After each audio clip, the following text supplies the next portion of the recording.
Let's get ready to rumble. Bah. Whoa. Oh. I wish this could get louder. But how's everyone doing? Match 2. Let's change this color.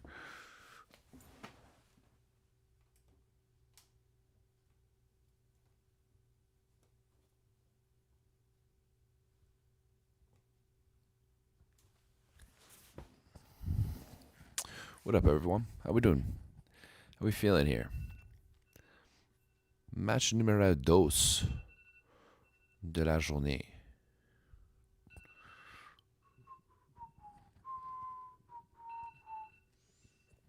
We just got some national anthems going on. We got the Polish national anthem playing right now.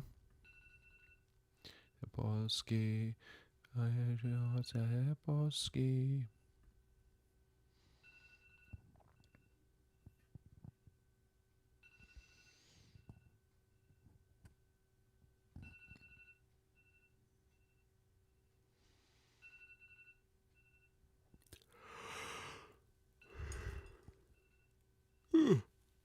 Sorry, I apologize.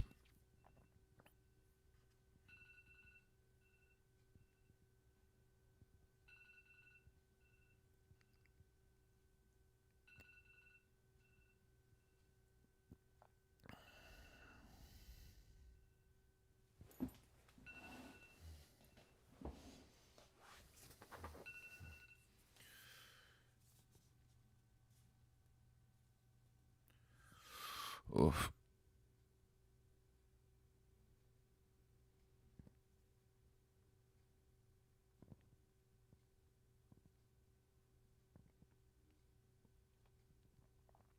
Okay. The nap was all right. It was not long enough for sure. I fell asleep pretty quickly.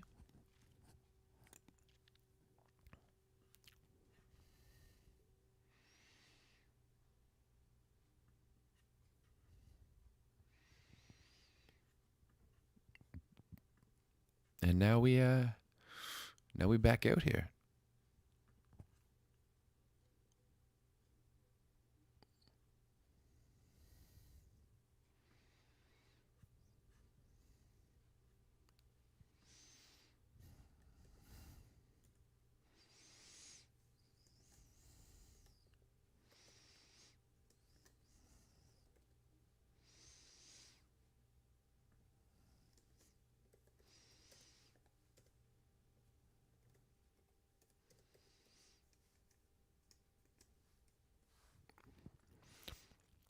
I will probably have to make myself some breakfast in the middle of this match.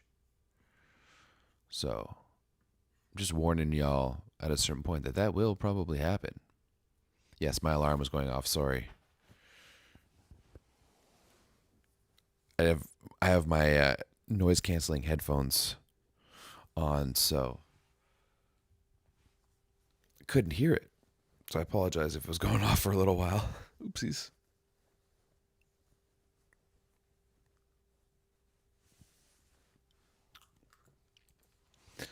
All right. Looks like we got Jakubczak and Lemansky down the middle. Fornal, Leon, Komenda, Bovan, Popivchik for Poland on the Ukrainian side. Oh. Uh-oh. Where's Tupchi?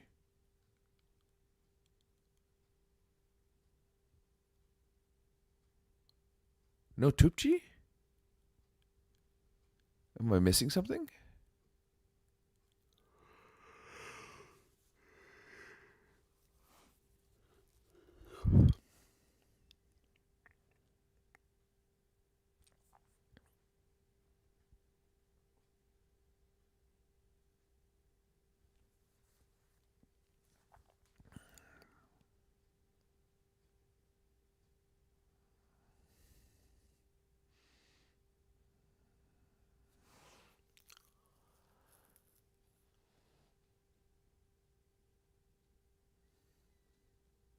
Bartolome Lemansky.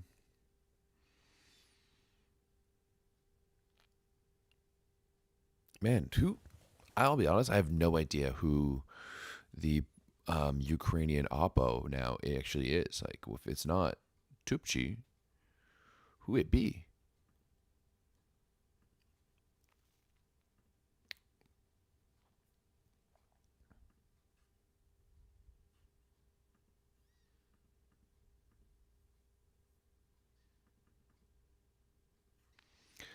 Poland versus Ukraine. Super young guy, Tokono. Let's check Volleybox.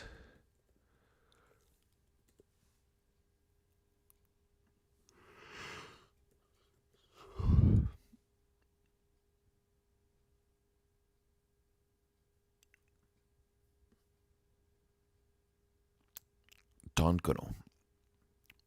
Not Tokono, Tonkono. I'm glad I'm not listening to the broadcast because I wouldn't want to listen to. Oh, he's got fucking Lube next year. Damn. Okay.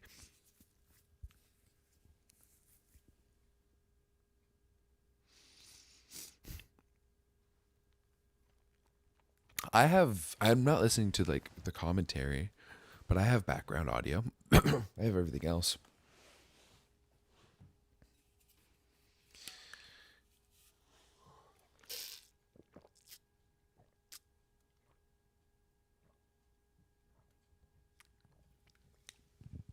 There was zero chance I look cute right now. I'm far too tired for looking cute.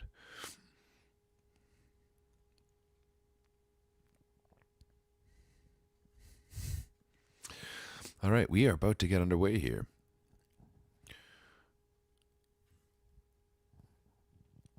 We are about to get started. I'm going to be interested to see this Yantonko no player play. Oh, we got Cespedes on the stand. Dominican's favorite son. All right. Platinsky to get us going. If he can bomb from the baseline, if Ukraine can bomb from the baseline in general, maybe they can pull off a bit of a USA here. We got Ukraine in the yellows, Poland in the reds.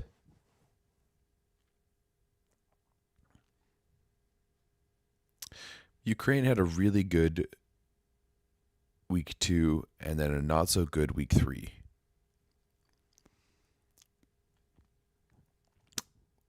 And they're not that lucky. Like, they earned it. They're not China lucky. That's a team who should not be in the top 8. Oh, Bovanch. 2 points in. Poland looking crisp. Poland looking good.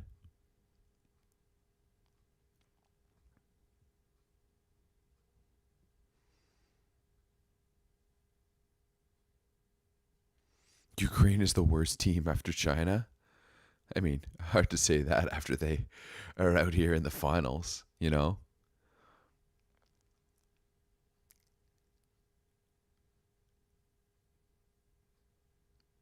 Oh, Tokuno kind of whiffs on his first one. Oh, he's a big boy, eh? He's 214. Yo.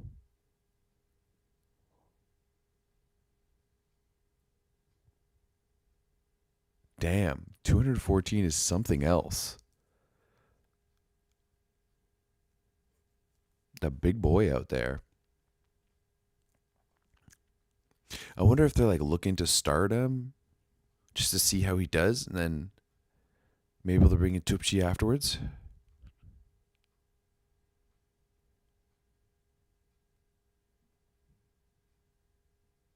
I have audio in VBTV, yes.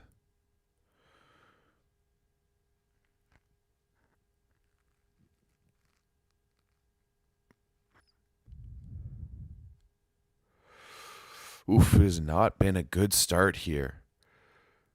It's Fornal, headband Fornal gets the block.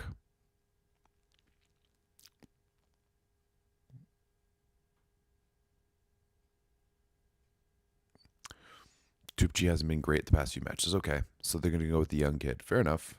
I mean, he's a monster. 214.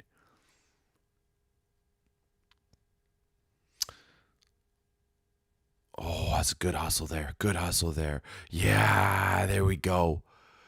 There we go. Let Kovalev just fucking wail on it. Sorry, Yanchuk. It was Yanchuk.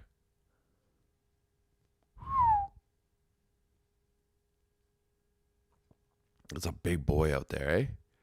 Big boy. All right, Tokuno. Oof, bit of a dribbler. Got lucky. Oh, Lemansky. He's such a monster, man.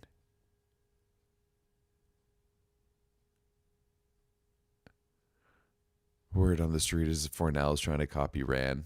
Yeah, right. That's some BS that I do not believe.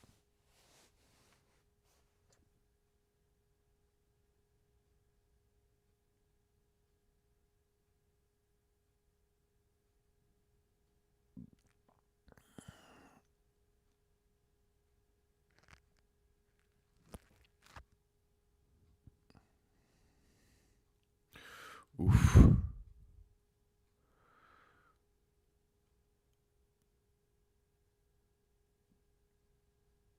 Oh, Poland. Fornell doesn't like that ball, eh?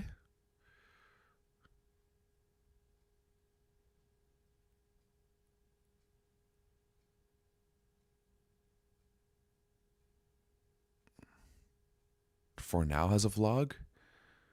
I think I've seen it around, but it's all in Polish.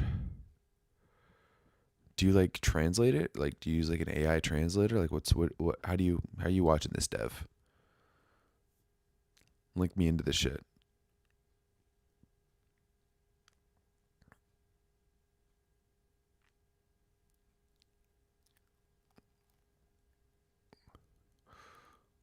Ooh, Bovan, did he get it? No, he missed it. He missed it. Okay. Okay. YouTube auto translation. Oh, subtitles. Got it. Do you auto subtitle into, I guess,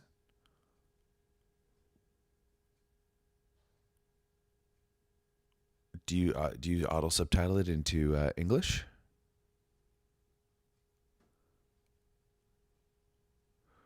Use vlogs to learn Polish. That might be a good idea. I actually have a bunch of friends in Poland at the moment.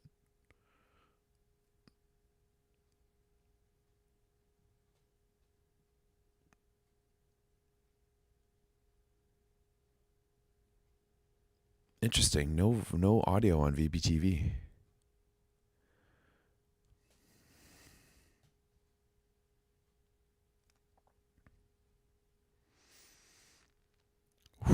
Povanch on the back door.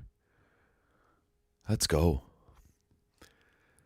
I was about to say something stupid, Dev, and be like, do you translate it into English or Indian? And then I remembered that Indian is actually not a language because there's many languages in India.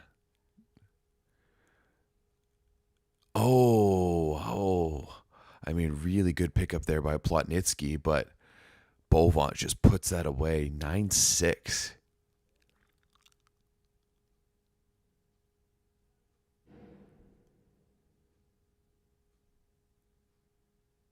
Oh yeah, let's drop a QQ link.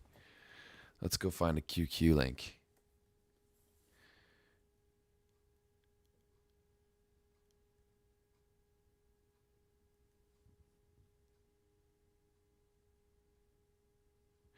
Ooh, audio and no Clayton is perfect. That's exactly what I listen to.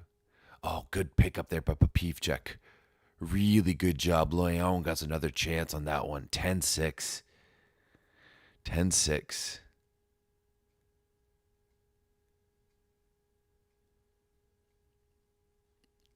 Oh, Key is calling. Okay. That makes sense. It's if Clayton was doing the interviews earlier, I did hear that. So I mean, it would be hearing Liam sketch. Okay, I don't mind that as much. I don't mind that nearly as much.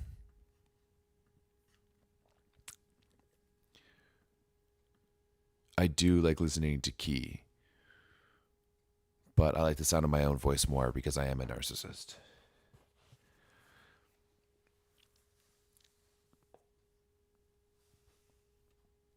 That is the straightest line I've ever seen on the win prediction. That's actually kind of funny. Just straight up flat has stayed at 75% in favor of Poland, has not gone up or down. Polish sausage. Honestly, a Polish sausage sounds really good right now.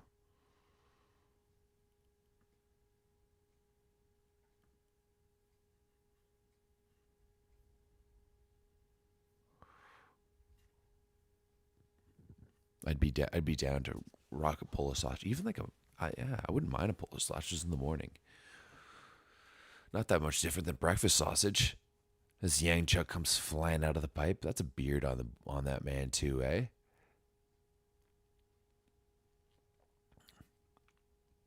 Yeah, that second tempo ball there from Ukraine, not as fast as the back row ball we were watching from USA earlier. What's up, Connie? I did watch the USA game. Yes, I did. Oh, as I was talking to the chat, I missed a Platnitsky ace. Ole, ole.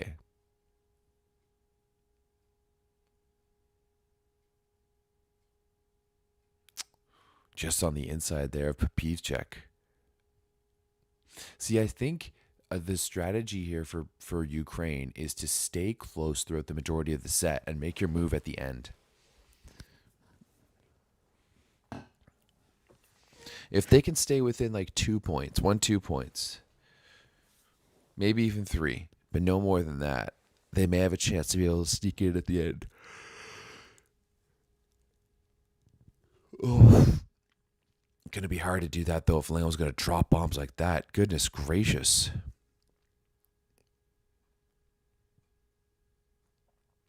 Oh wow.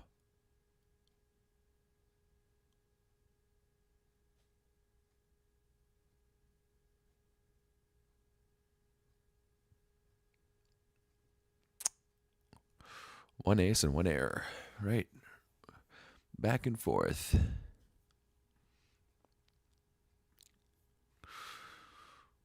Bovan's already with 4 points. He's 4 for 6 in attack. Leon is 3 for 4. He also has 4 points. 3 for 4 with the ace.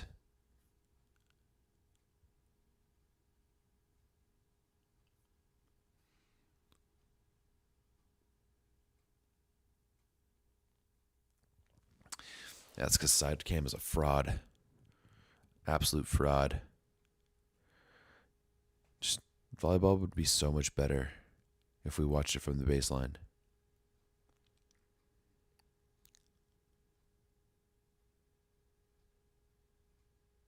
There we go, Tonkano.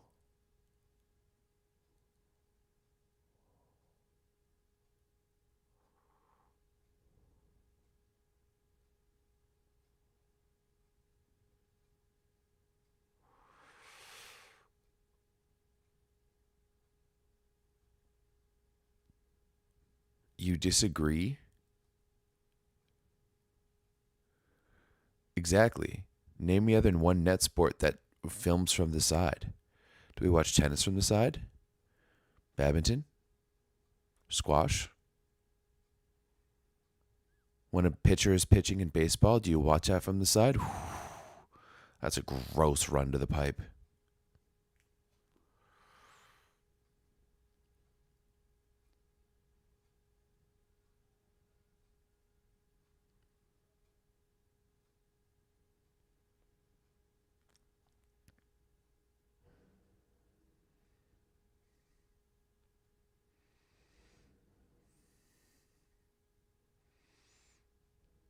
Ooh.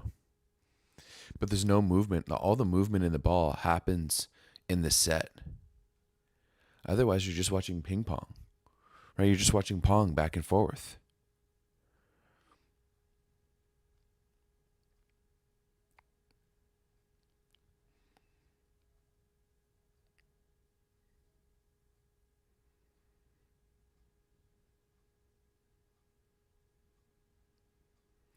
And the net, all the other sports that are like team sports that are filmed from like the center line side to side, they're all side to side games, right? It's like basketball where there's a hoop on either end. It's football, soccer with a goal on either end. It's hockey with a goal on either end. Handball, goal on either end. Volleyball's an up down game, right? It's actually why the best view is from the ground, from behind. Oh, there's an ace by four now. Oof. Yeah, I mean, honestly, none of my takes have looked good. None of them. The only one that looked good was the one of Japan against China, because it basically happened as I thought it would. You know, oh, we're gonna get in the double sub here, getting in the Firle and the Sasek, and they do it. They've done it a little bit later here.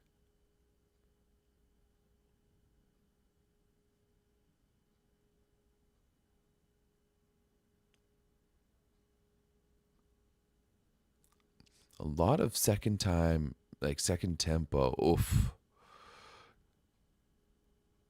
Oof, oof, oof, oof, oof. Just tipping right behind the block. Such a smart shot there by Leon.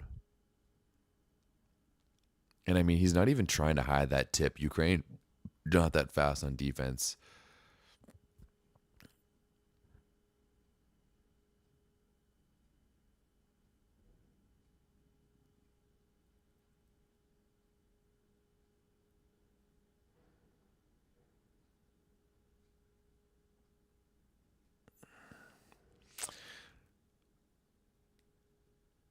I mean, when you watch these two teams play,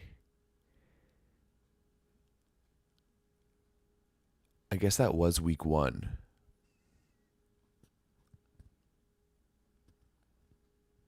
That was week one.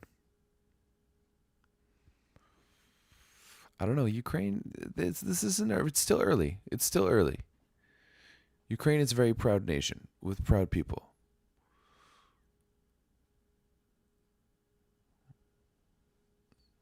Leon really hasn't played that many VNL matches, though, if he's only coming up to 400 points now.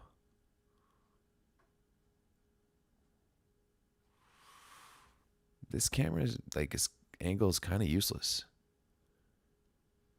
Ukrainian 4, okay.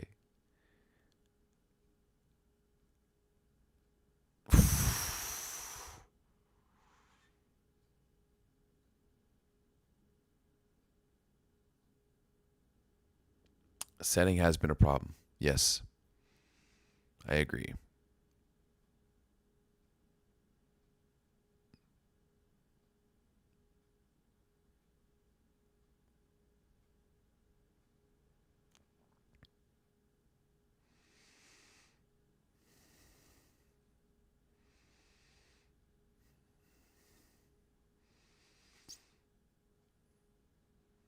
Like, Poland has been so good inside out. Like, I don't know if. Oh, yeah, I know Ukraine must have had a few steals.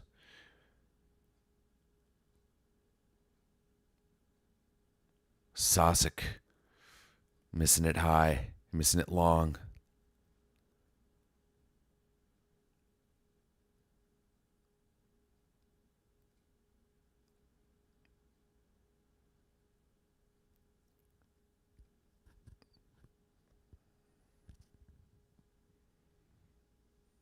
I wonder how the crowds are. They're doing that like stadium scene or lighting, you know, just like Chicago did back in the day because no one was there.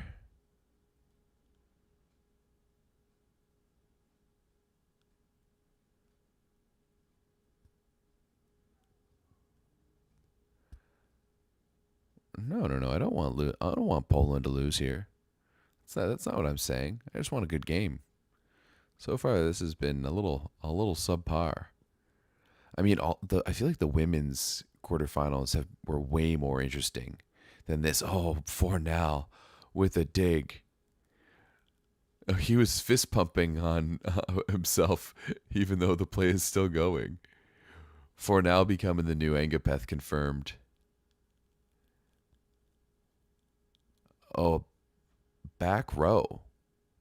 What happened there?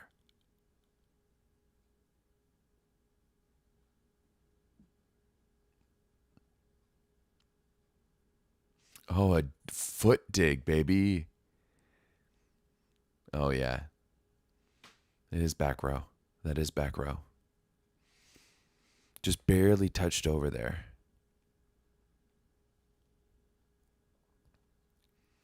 For now with another dig. Oh, let's go.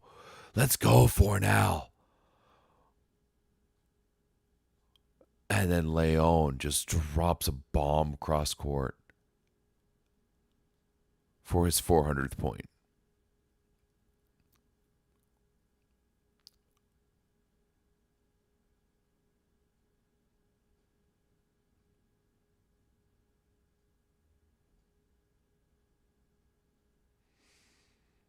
You want more Fornals in world volleyball?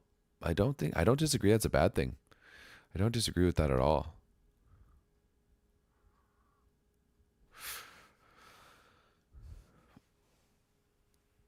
Do I think Poland would still be that good without Fornal or without Leon? Yeah.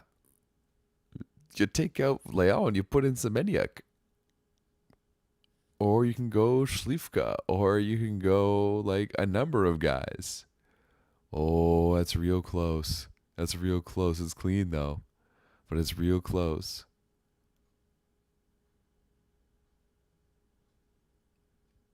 Yeah, but you and like Leon's also been injured often, so he doesn't play VNL all that often.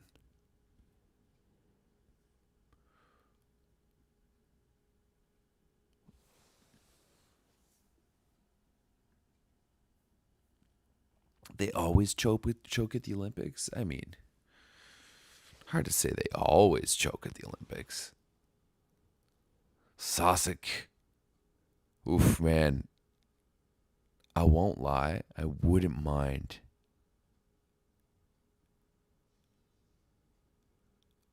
I wouldn't mind a little three dong action here.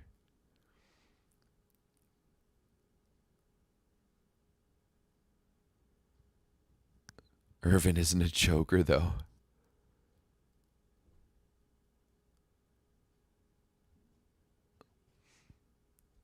Ooh, that's such a good run to Semeniuk. You got to get Semeniuk going in here. Like he's the captain? Question mark.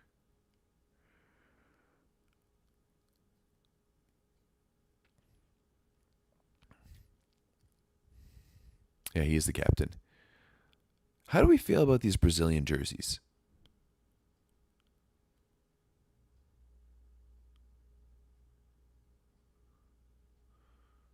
Or did I say Brazilian or did I meant Ukrainian? If I said Brazilian, how do we feel about these Ukrainian jerseys? Okay, Yanchuk with a bit of a cross court ball. You know, Plotnitsky hasn't really come out here and balled the way I'd expect him to. I won't lie.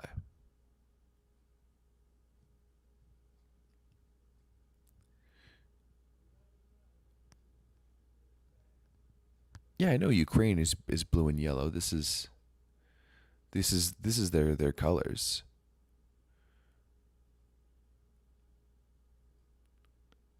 Good up. Oh, Popivchek. Oh, this is a good rally right now. Oh, I didn't realize that. I think they subbed in Tupji too. Where is Brazil? No, Brazil is falling hard, man.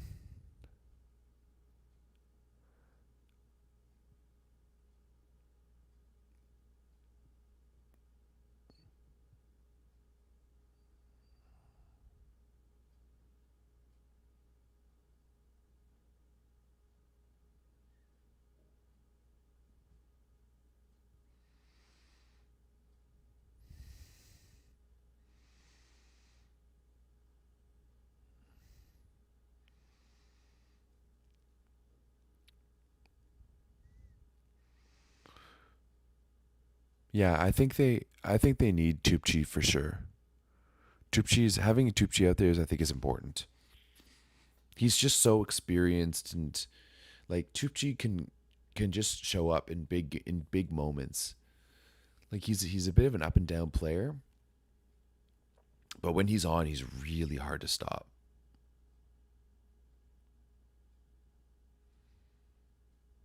If Canada got Gerbich easily top 4.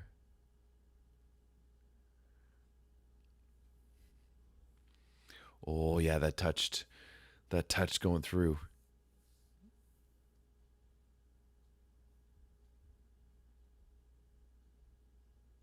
Yeah, Adriano's going to Trentino, right?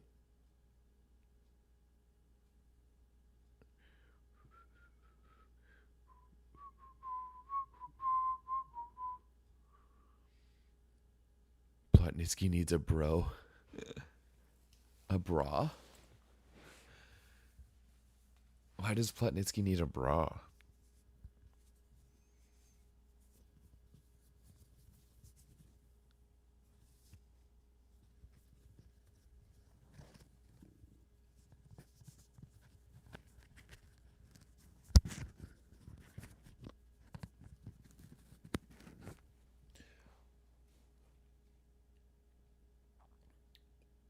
Oh, Schlifka. We have a Schlifka sighting here in the finals.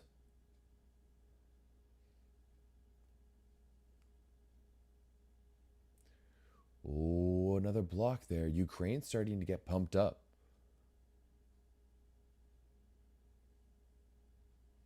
Who's going to win European Championships in September? Ooh.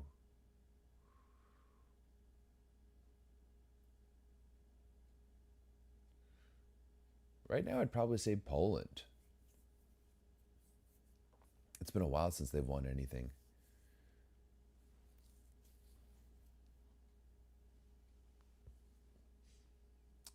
Oof, Burkay coming in. Hasn't been in the chat in a while. Coming with a banger right off the bat. OH2's value is overestimated in men's volleyball. Oh, I don't know. I don't know about that.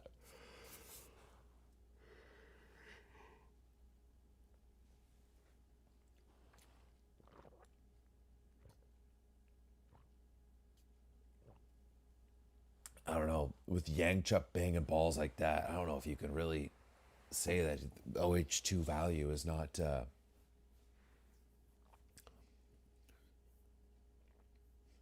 there. Like Yanchuk is 6, and he's not the OH2. Plotnitsky 1 for 4, and the ace. But Yanchuk is 6 for 10 right now. Semeniuk is 2 for 3. Tupci 0 for 3.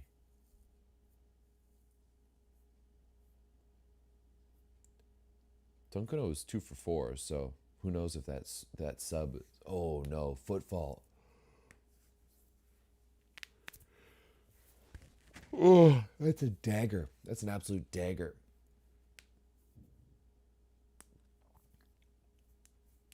Yeah, with Micheletto out, that's the thing. If Italy has Micheletto, that's one thing. But without Micheletto, there we go. Tupci with his first point. Bartholomew is Lemansky trailing on the block there. Hits that gap really well. Can Poland close it out here? No, that's a good dig. Here's Plot. Off the block.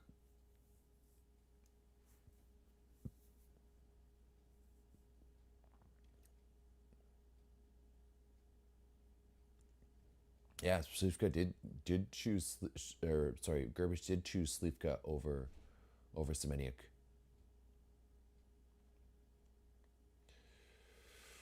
True. If Ukraine had gotten Slovenia, it would have been a very interesting match. Their match in week 2 in the Ljubljana was really good. Oh, there we go. That's the end of the set. A nice clamp on Plotnitsky.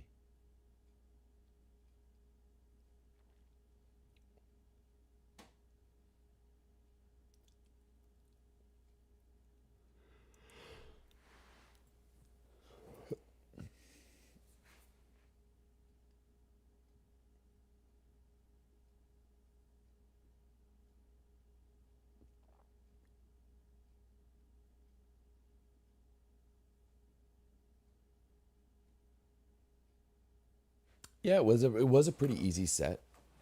The, I thought Ukraine got better as the set went on, though.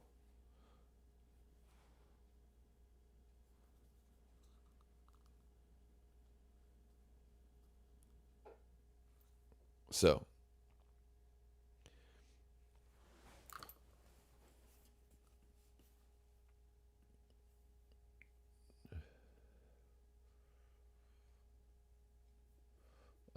first let's go to team stats. You know what? I think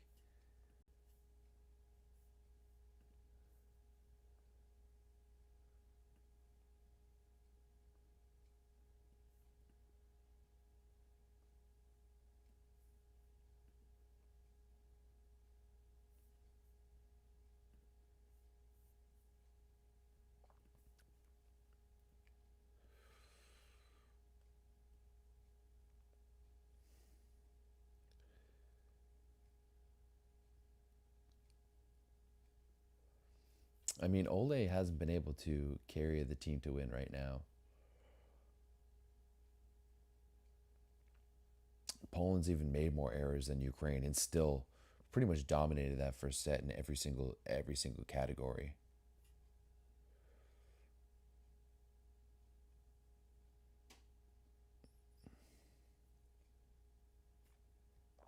Poland with two aces in the set. They're also hitting 18 for what? That's a or sorry, 16 for 33. So Poland could be a little bit more efficient in their offense, only at a 39% efficiency. Well, not only, but at a 39% efficiency. I would say that's about average. Ukraine right now rocking a 39% efficiency as well. So not much that separates these two teams statistically. Ukraine passing better positive, Poland passing better perfect. Or no, not even. Yeah.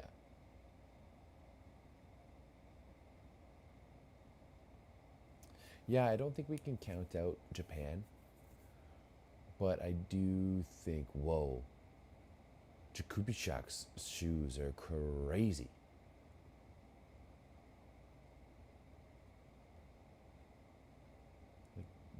Like fire red and yellow on the sides and green on the top.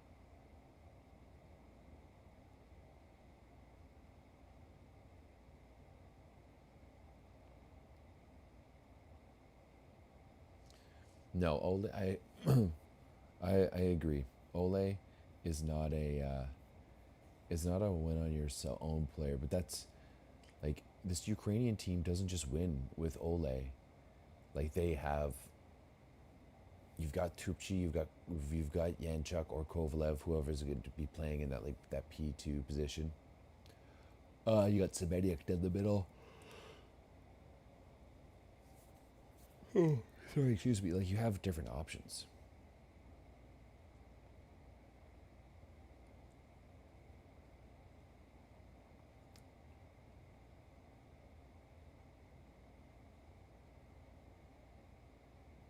Like Platnitsky is definitely the most talented of the Ukrainian players, sure, but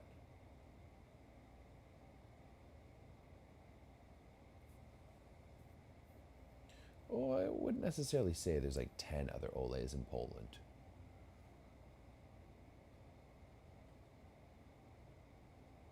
Oh, ho, ho, ho, ho, ho, ho. That was a lucky point there for Poland. That was a lucky point for Poland. Leon with the chicken wing serve receive gets the dribbler.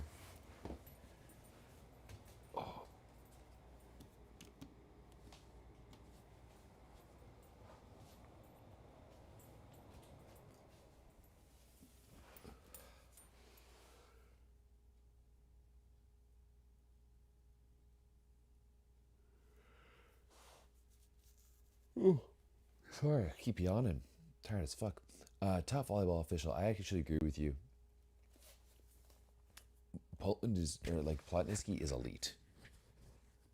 He would be one of the best outside hitters in the Plus League as well.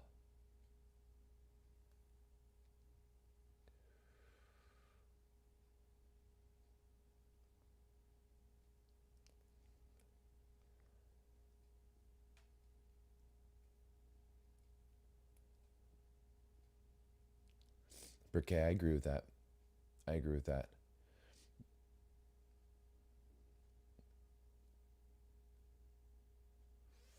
Ukraine's like working really hard right now to score points. They have to work really hard to score at the moment. Right? Like if you've got Pivchek playing defense on that, that might be a dig as well.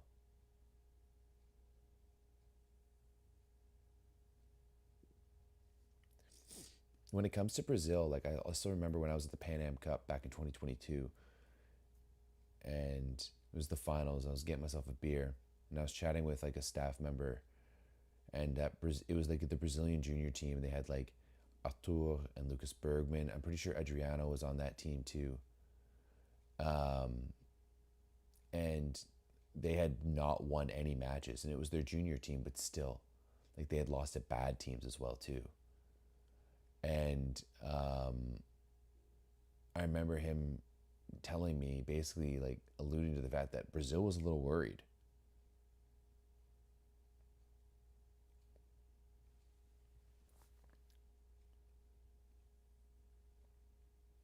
Oh yeah, and Chuck, yeah, and Chuck dropping some heat, and that's the first. We're seeing the first Ukrainian lead here now.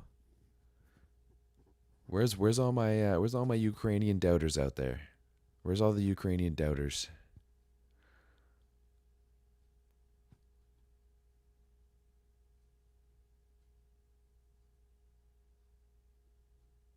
Ooh, Fornal missed that. He missed that. Of course, he's gonna want the challenge, but he missed that.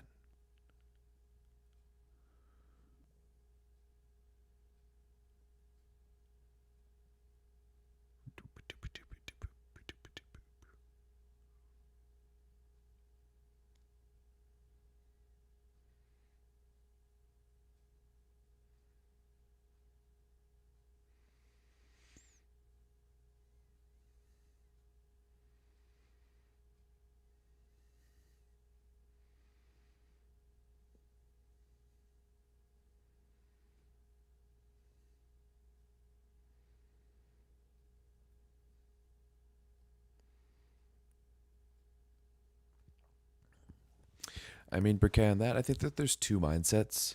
It's like sometimes you want your youngsters to go learn in those like professional environments and practice with the best every single day. And then other times you want your youngsters to learn by playing a lot on the court.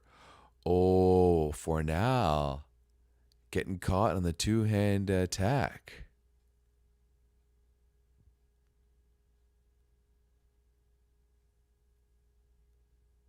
Ooh, I don't know if I agree with that as much. That to me, that was just a volley.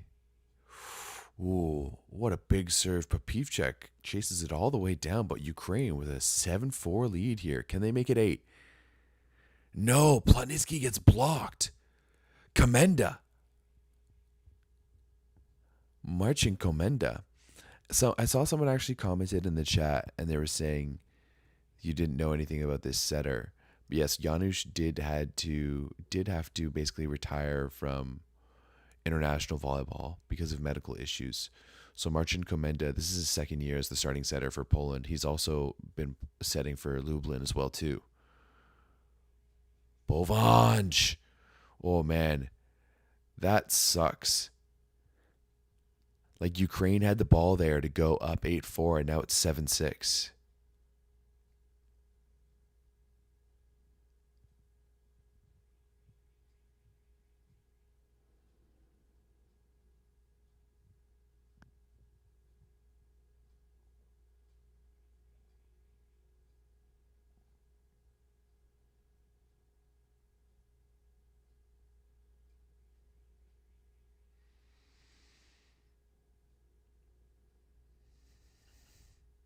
Best setter in the world.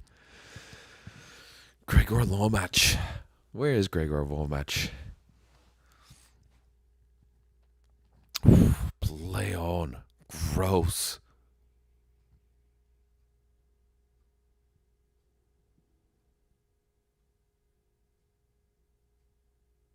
Ukraine and Bulgaria in the same vein for throwing. Ooh, I don't know about that. I think Bulgaria is better than, you know, Bulgaria didn't really throw last year at the World Championships.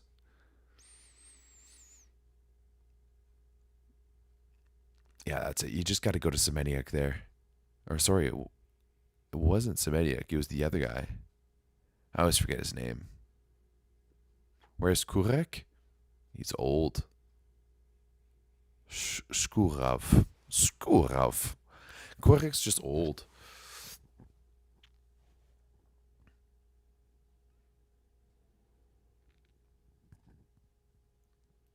That's a couple of times that Leon's just tipped the ball over top of the block and it's worked. I mean, that one was more of a desperation play.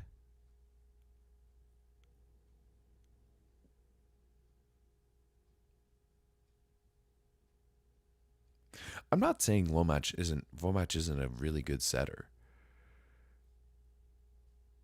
Oh no. Just the errors for Ukraine, man.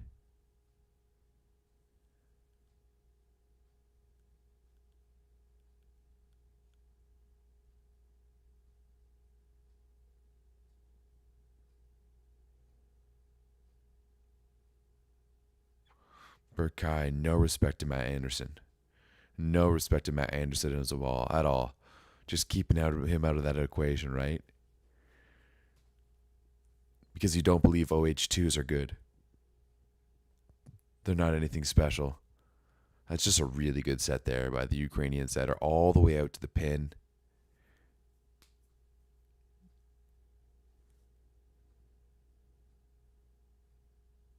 Kubishek. Oh, yeah, give and go. Just a little give and go, a little bit of salt and pepper there for Jakub Kubishek.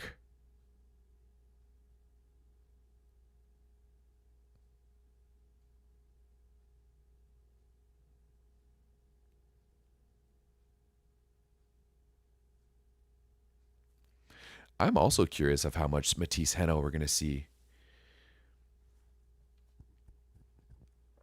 I don't know. I actually thought he had a decent VNL. Like, he was low key better than Klevno.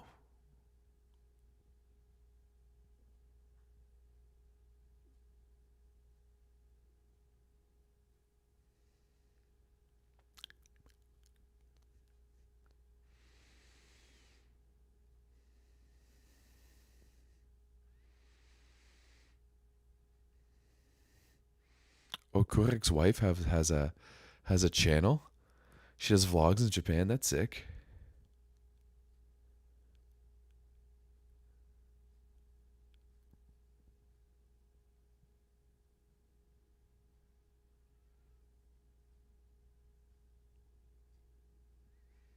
Zerat man Anderson street still talking about you. Oof. That's not a good look for Ukraine when your captain is making errors like that at this juncture of like this is you can't win the set right here, but you can lose the set right here.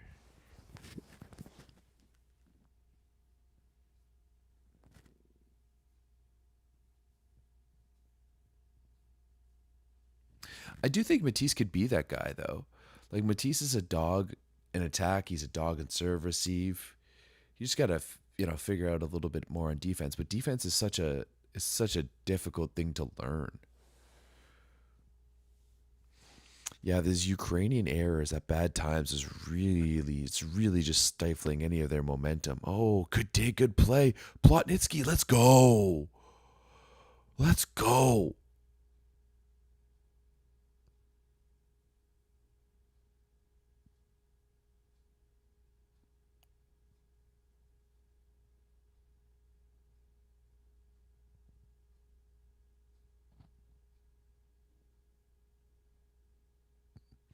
Yeah, 12 points in the fifth set was incredible.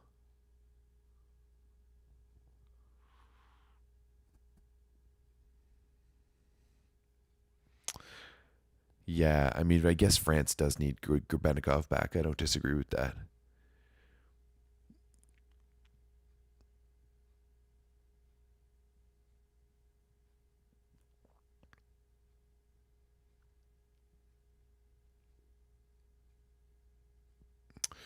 Ukraine sticking in it here.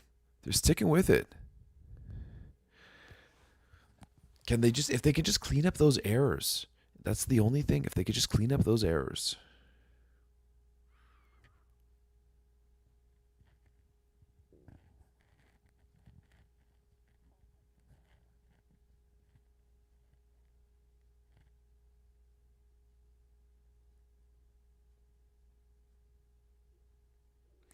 Oh, what a shot there by Fornal. An outstanding shot there by Tomasz Fornal.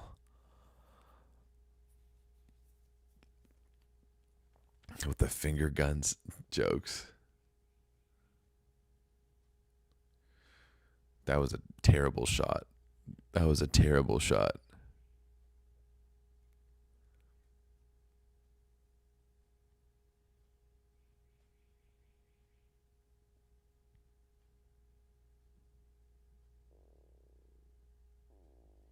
Fornals only have 100 points in the VNL. That's crazy. I wonder if that's just this VNL.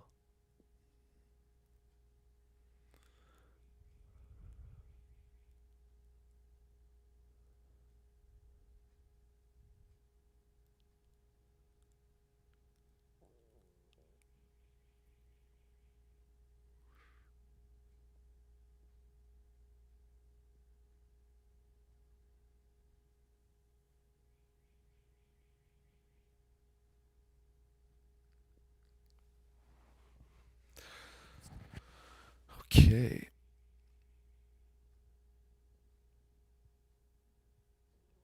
Polish outside duos are best in the VNL. Ooh.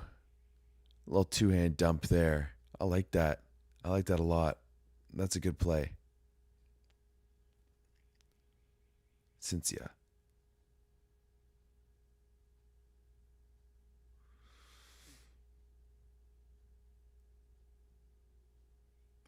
It's so deceptive because you're not showing anything until like you're here. And then then you just drop it over.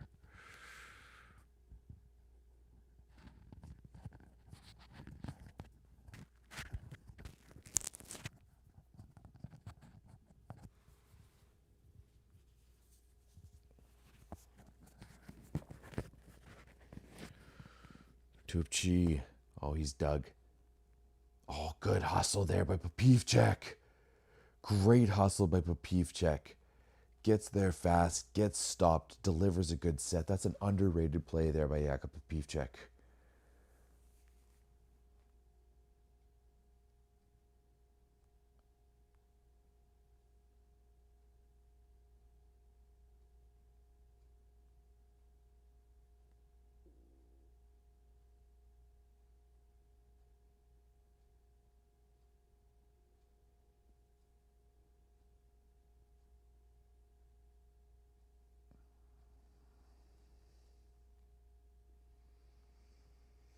Ukraine, though, not going away. Really not going away. There's some like interesting banners. Like China just creates crazy banners out there. And that's a shot we've seen so many times. Like, are they gonna take that away from Plotnitsky? Problem is with Plotnitsky is like if you take his line, he can hit that like inside ball, sharp cross.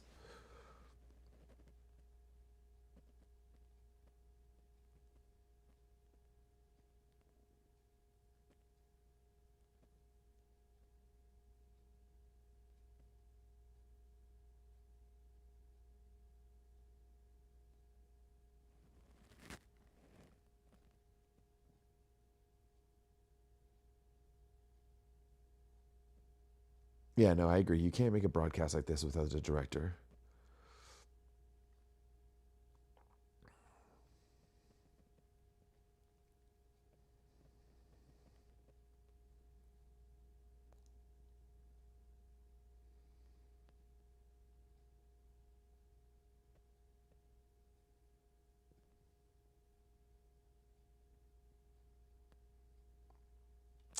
Ooh, the Ukrainian coach wants a triple block, eh? And attention to the tip. Yeah, I mean, Leon has been eating them apart with the tips in this game.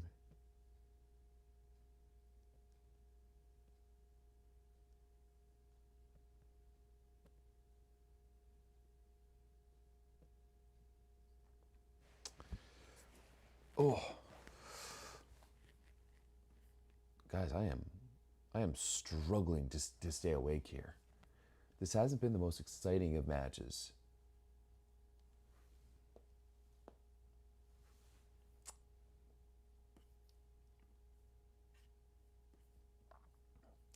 Yeah, Ukraine has missed 8 serves. Poland's missed 10, but Ukraine has missed 8 serves. Leon has missed 5 serves. Fornal has missed 3. So, if you're complaining about Fornal's serving, Leon's actually been worse. All right, Schlifka coming in again. No, I won't go to sleep.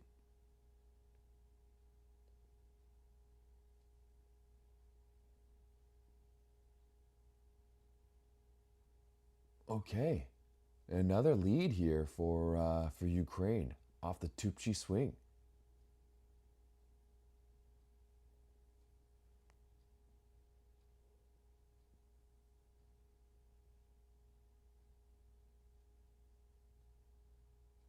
Pavle will give me a call to wake me up. Should I just drop my phone number in the chat?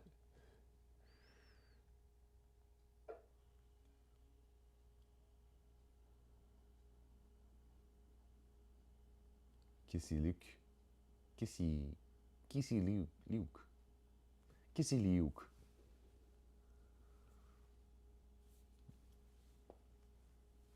I don't know, like, Gerbich has played Slivka a lot this tournament. Like, a lot. A lot.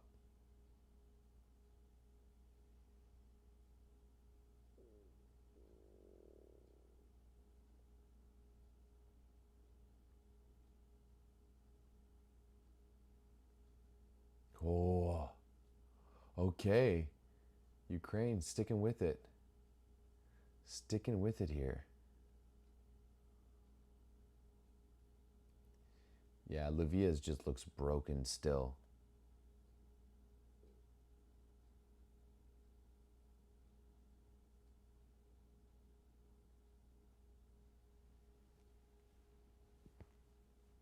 From his knees. Oh, Lemansky just squeezing that one through.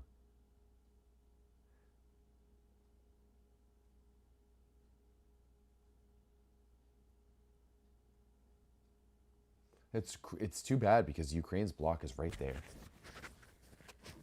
Ukraine's block is right there. Ooh, Shalpuk sighting. Okay.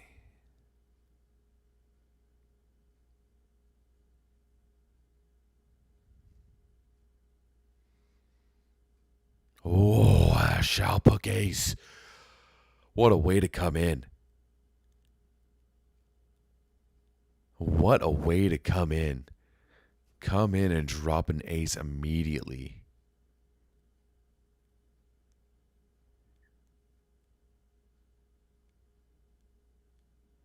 Crazy he was waiting on that. I thought that ball was pretty far in.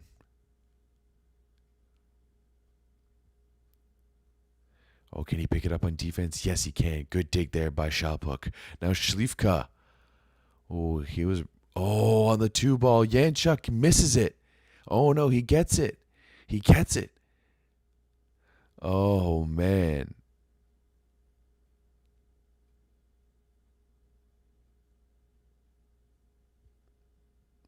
Okay. Okay, interesting.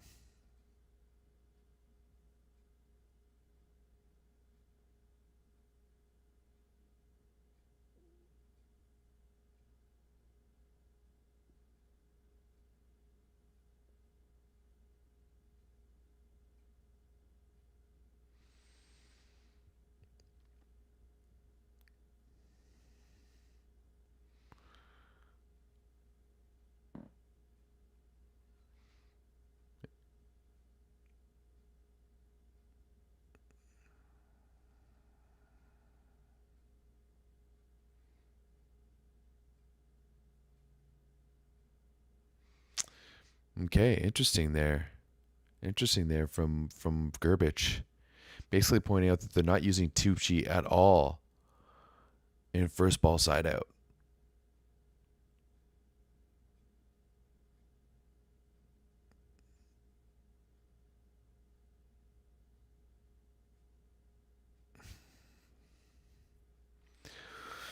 Okay.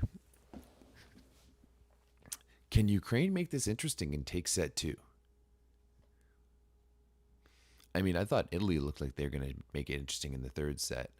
Oh, that's a bomb from Yanchuk, but for now, they're up to the task. Oh, what a swing by Yan. That missed. This is why I couldn't be a ref. I got bad eyes for this shit. Wow.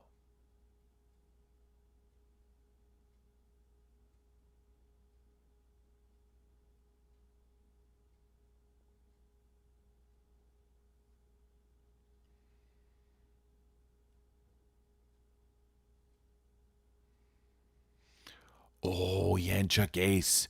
We're probably going to four. We're probably at least going to 4 sets here. We're probably at least going to 4 sets. Remember how all these people in the first set were telling me that Ukraine was dead? Here we are. They got 2 points. They got that 2-point lead.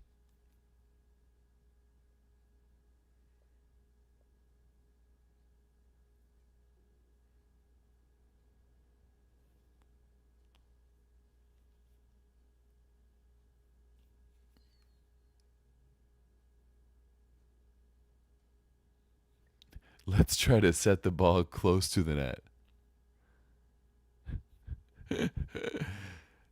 Outstanding coaching there by Gerbich.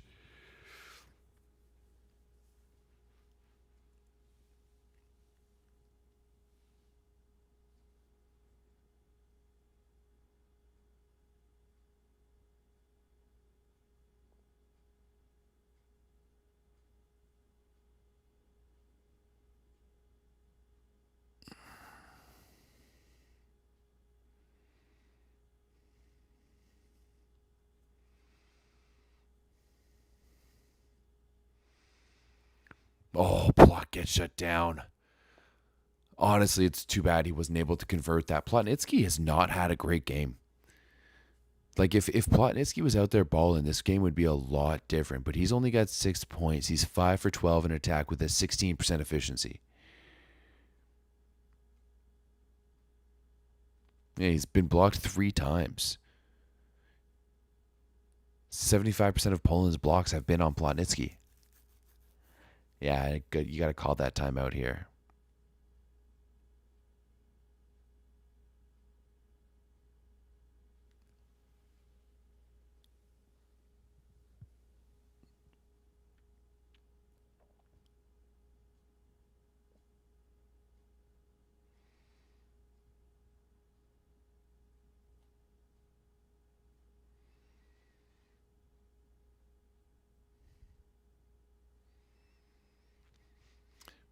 Yeah, if Plotnitsky can get this going, then this will be very interesting. But right now, with Fornal at the baseline, you've got Leon and Lemansky in the front row.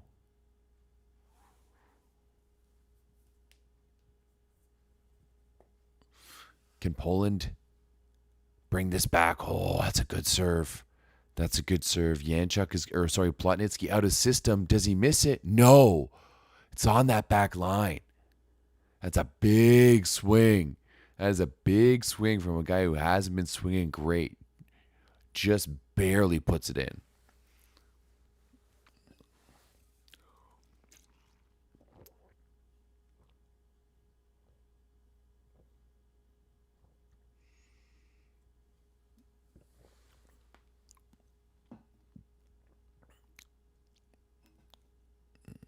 That's a tactic there by Gerbich, 100%. That's a stall tactic by Gerbich.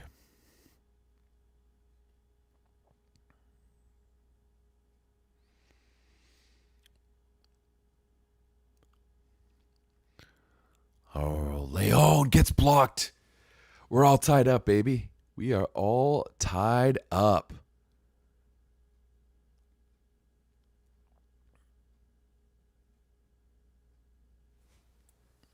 Tupchi isn't. There's no way Tupchi's their top scorer.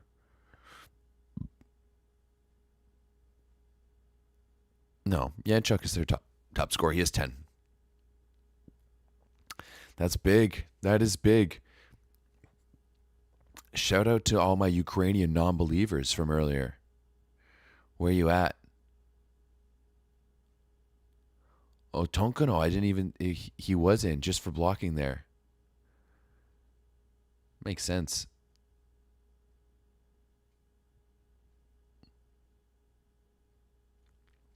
That is big. That is very, very big. That is ginormous, if you will. Okay. Are we in between sets here? I'm going to use this as an opportunity to do up my belt, because I did just put on these shorts once again just to get going. And then I'm gonna leave you from the screen real quick. I'm gonna keep talking though, but I'm gonna go start making myself and my partner some breakfast.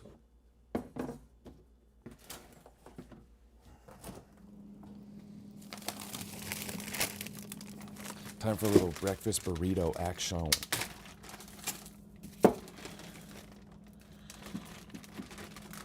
Heat ourselves up some homemade breakfast burritos here, because it's about 8:30 in the morning right now in Canada.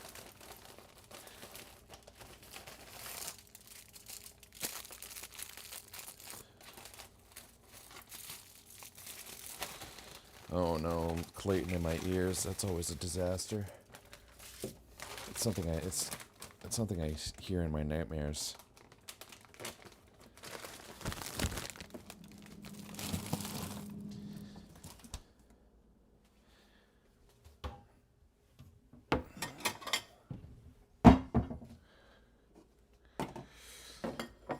Yeah, that's pretty much accurate from the Ukrainian coach. Like, they got to take that risk on serve. Right, they are the lesser team. They just got to take that risk overall.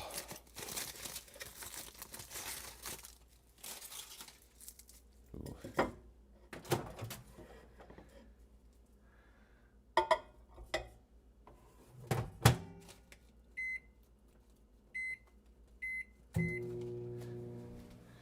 Okay. Wait, gotta turn the pan on too here.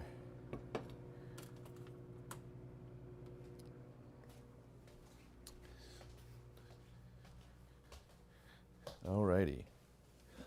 I'm back. Don't worry. I'm back. It's so weird. Like, I don't understand how some of you have no audio. Reality show once again. Ralph, this is what you're signing up for. This is real life. Do I think Ukraine will make it to the Olympics? Ooh, that's tough. That's tough.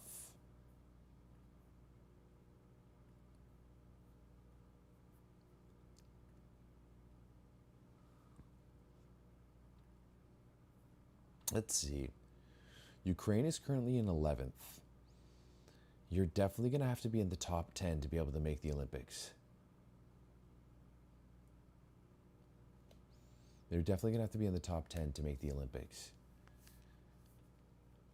Because, you know, when you're thinking of like either Poland or Italy are going to qualify through the European Championships. Japan is probably going to qualify through Asia, so that's 2. USA is already there, so that's good at least. There's no team from Norseca in, like, you got Cuba at 15, Canada at 18, RIP. So one of those two teams is going to qualify for the Olympics as well.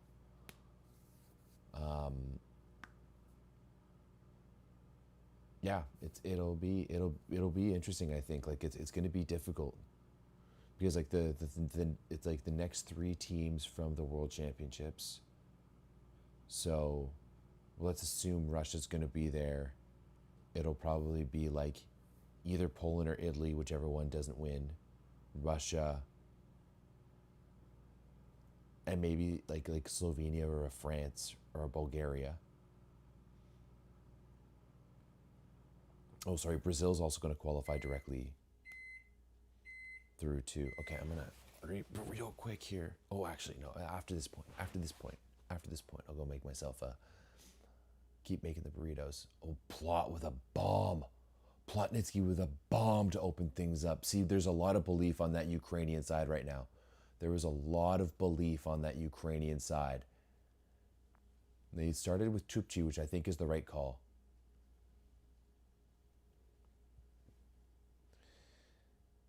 Yeah, Argentina could potentially win that bid too this summer at the South American Championships, CSV. So there's different possibilities here, but Ukraine is going to have to do, like, they're going to have a really good European Championships. They're going to have a good VNL, the next two VNLs after this, and to have a good World Championships, because I don't think they're going to be able to qualify out of Europe directly, and I don't think they're going to get like top three, like I don't think they're going to make it out of the quarterfinals. Is essentially what I'm trying to say here, I think.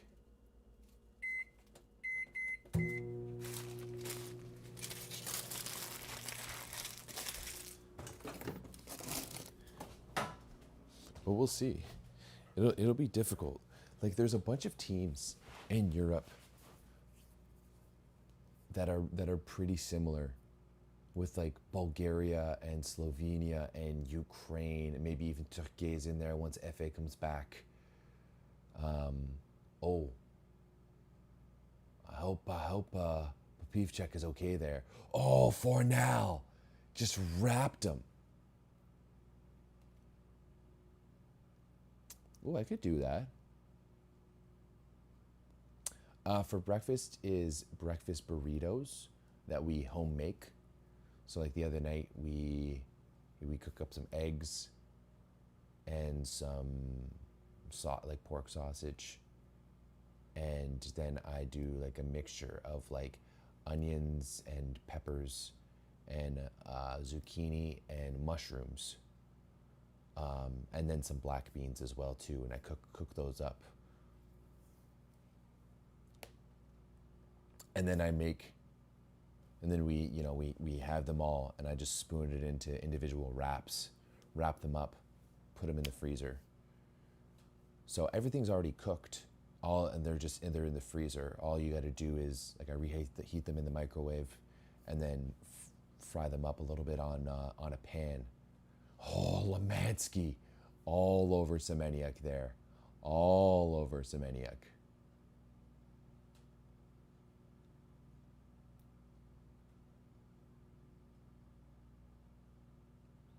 Bovanj has been good. You guys are too hard on Bovanj was good in the Plus Liga playoffs this year.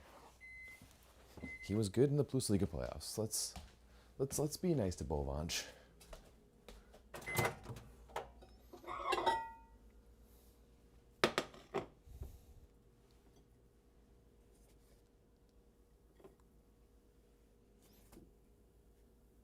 I really don't know how I feel about this new Fireball song. I really do not. I mean, the whole Fireball thing is in general is shit.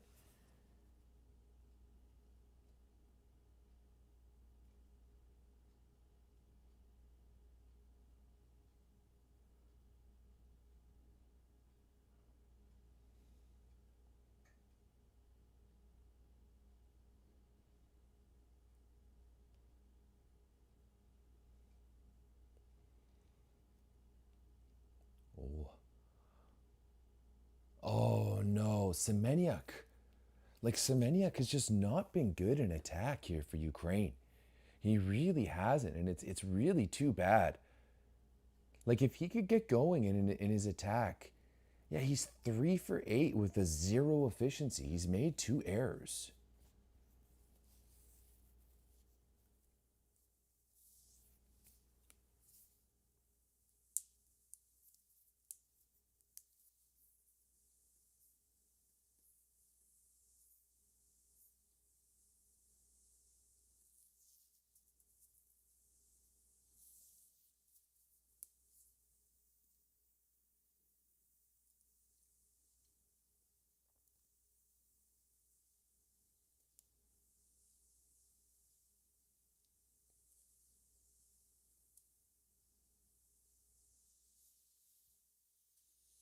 That is a good block there by Semeniuk, though.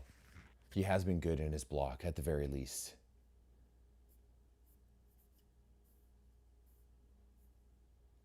Yeah, 4 blocks so far from Semeniuk. And oh, here's a big opportunity for Ukraine to take a 2-point lead. Once again, Plotnitsky's blocked for now. Just going to dump that over. They're going to give to Plot again. Tight set. It's going to be a bit of a recycle. Now Tupci on the right side. He's blocked, but I think that's actually a net. Plot scooped by Bovange. Now Bovange, one swing. Does he put it away? Yes, he does. Wow. Wow. Like, how many chances? Oh my goodness. Oh my. There's no way that ball was actually in. There's no way that ball was actually in. There's zero chance that ball was actually in.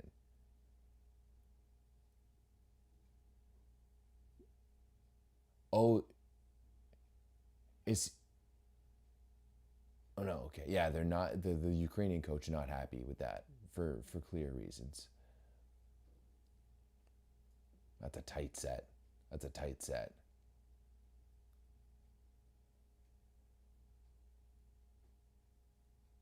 Yanchuk with some good defense there. Now Tupci on the right. Is he miss it? Yes. Oh no.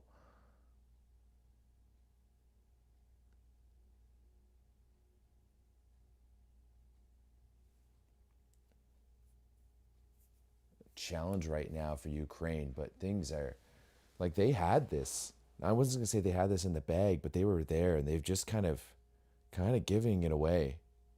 Not converting on their opportunities in transition. They're making errors. Oh, not even close. Not even close.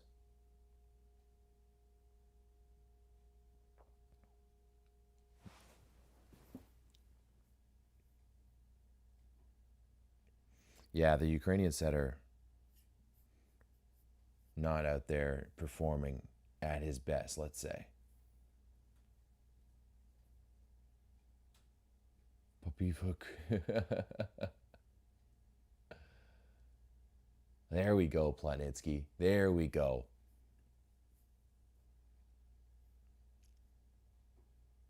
Leon has 12. Bovange has 11 right now. Yanchuk's leading the way for Ukraine with 11, but he's 9 for 20 in attack. Ukraine hitting with a 26% efficiency so far. Poland has a 32% efficiency. Oh, Bovange.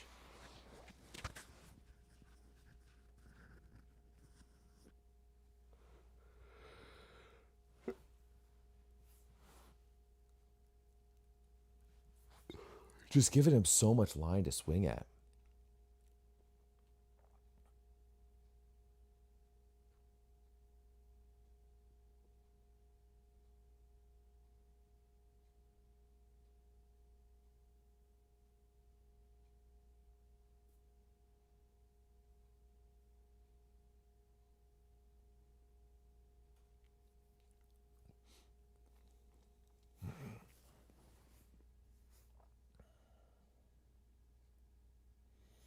Is it more difficult to block left-handers? I don't know. I think it's just like a little less natural. You have to think about it a little bit more. Oh my goodness, that's a big block. A big block by a big Ukrainian boy. Shkurov. Just diving into the gap there.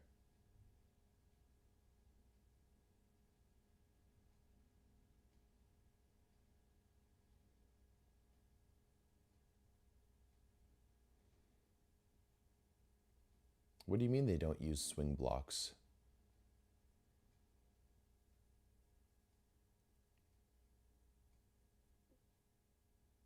I mean, like on a set like that, like on a first tempo set, you don't have enough time to swing block it. On the outside, a lot of them do. And Anders Mole did play indoor. He played a year for Noliko Masejik.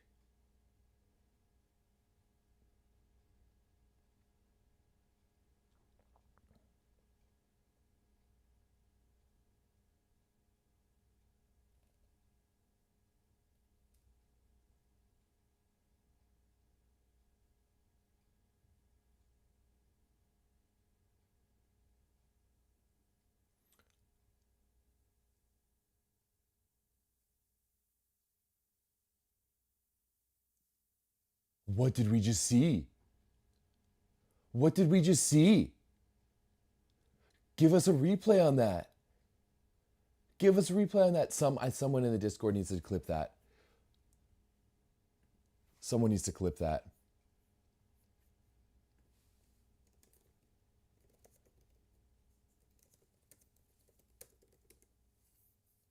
Wow. Wow, wow, wow, wow, wow.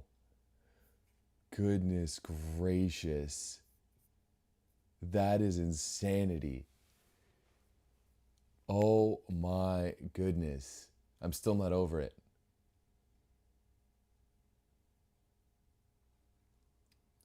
Planisky in the pipe. The Ukraine was running a lot of pipe in the first set, and they haven't really run any since.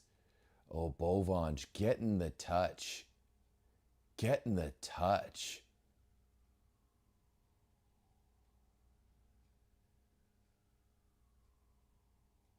Yeah, the Ukrainian setting is off. But, oh. Did that actually touch Tupchi?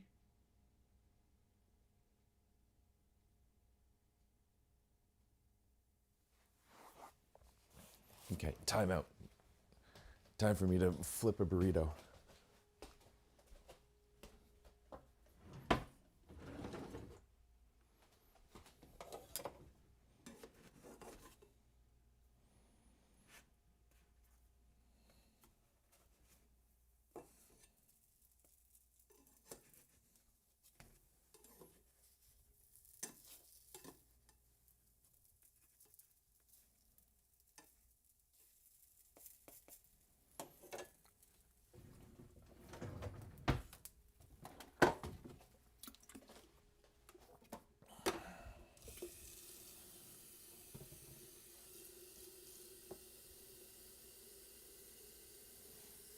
I liked how most of the Ukrainian timeout was all in Italian.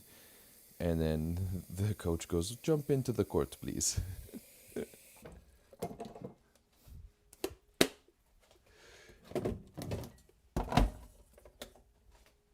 Was that an ace? It was an ace.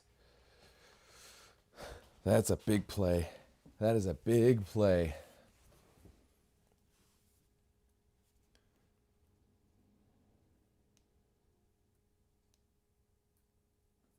No, Poland isn't playing their best ball right now. I agree.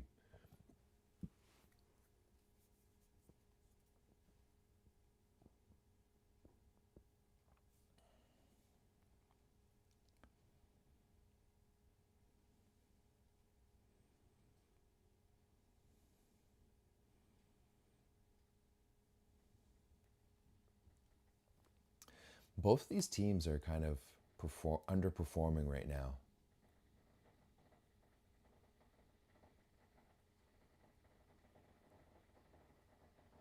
I won't lie.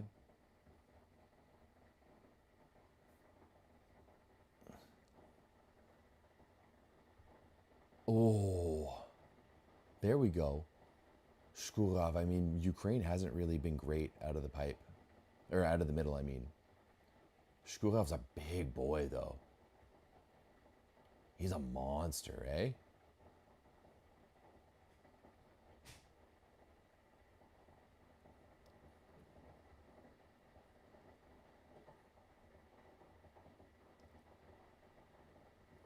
Oh, that's so creative by Fornal.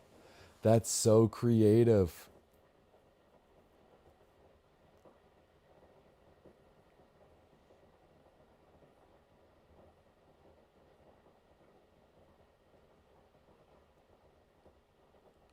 Just a little bit of a rolly over the top.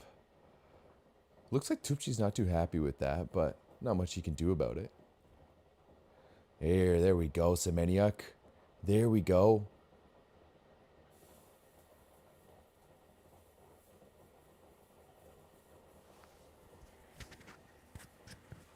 What is that? What do you mean by that? Cheers from Europe to everyone? Why?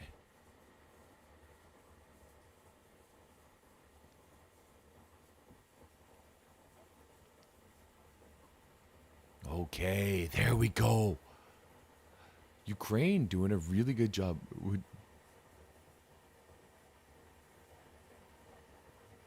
It almost looked like Semeniuk wanted to hit it at the Ronaldo Sue there. Like he did almost like you know, a jump and like Sue.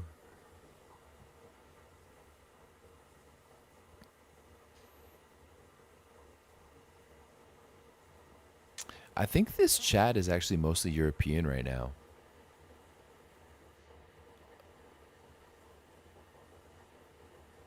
Yeah, I think this chat is mostly European. We got some Asians as well too in here. We should almost do a roll call of where everyone's from.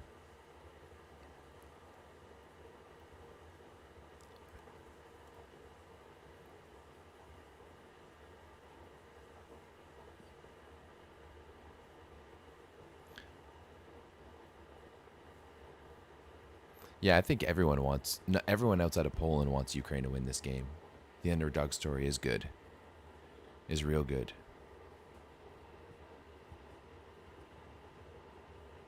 We got some Japanese fans here as well too. Oh, Vivita from my hood in Toronto. What part of Toronto? Oh, we got some Australia out here. Portugal for top volley official. Oh, Lemansky with a monster block too.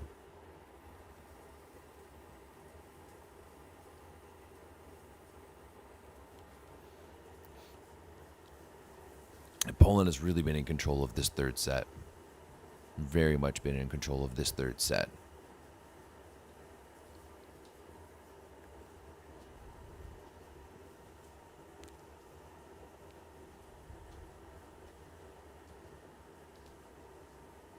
Ooh, downtown Lakeshore. I'm downtown East End. Near Cabbagetown.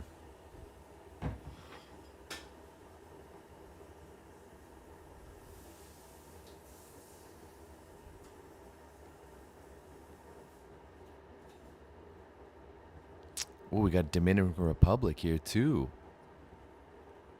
Maybe a little Santo Domingo action?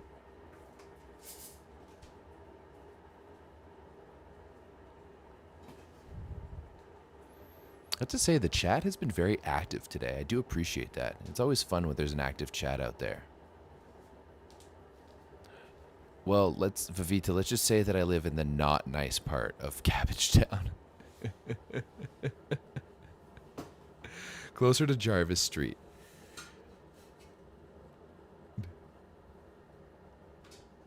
Okay.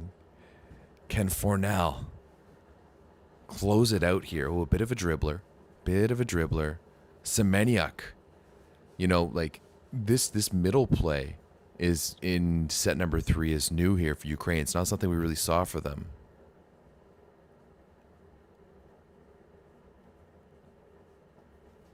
If you're saying still awake, are you on the West Coast?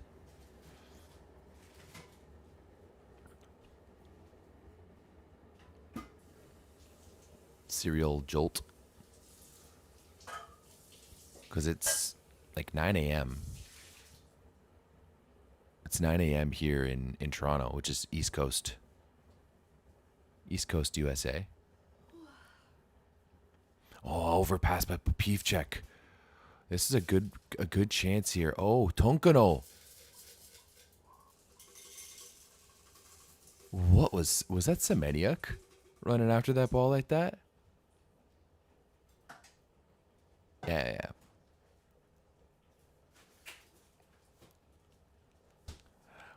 Where was Komenda? Semeniuk making us all scared.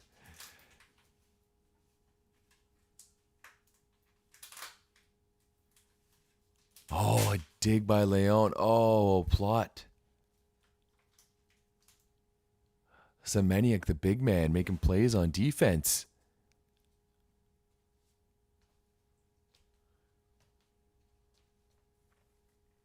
Que cherches-tu? Les ciseaux.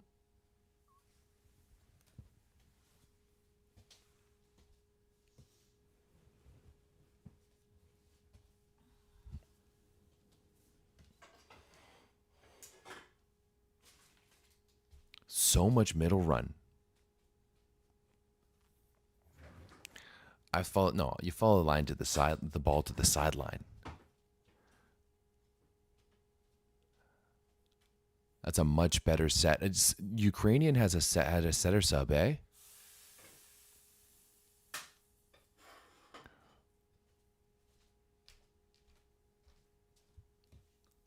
Thank you. Bovanj. Bovanj has been really good this game. I think Bovanj has been the MVP so far. He's 13 for 21 in attack. I guess Leon is 12 for 20. Double sub. Okay.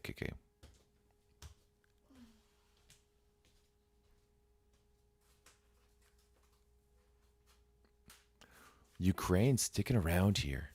They are really, sticking with it.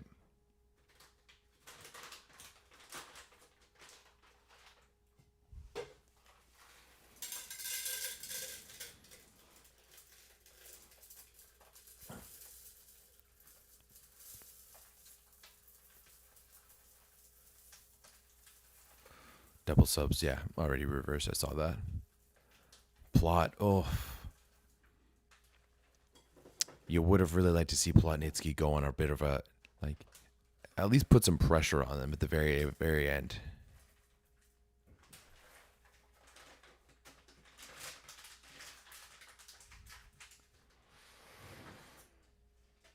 Comenda's underrated?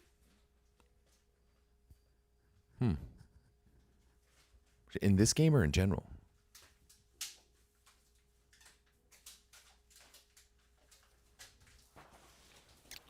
Who's 21 here for Ukraine? I'll be honest, I do not know the Ukrainian roster. Oh, Kiselyuk. Okay. Yeah. I do not know the Ukrainian roster all that well.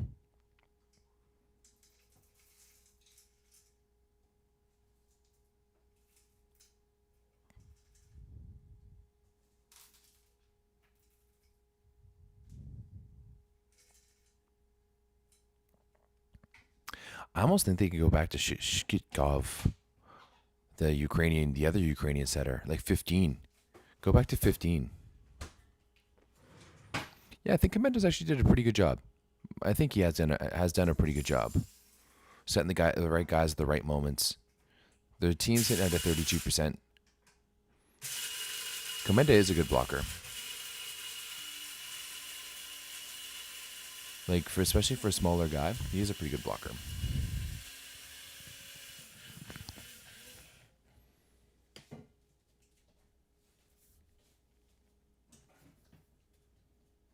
Oh, that's a shot by Tupci.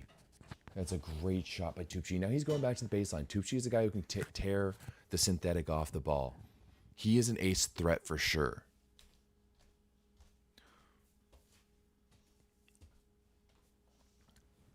At a high level, I think the hardest position to learn is middle.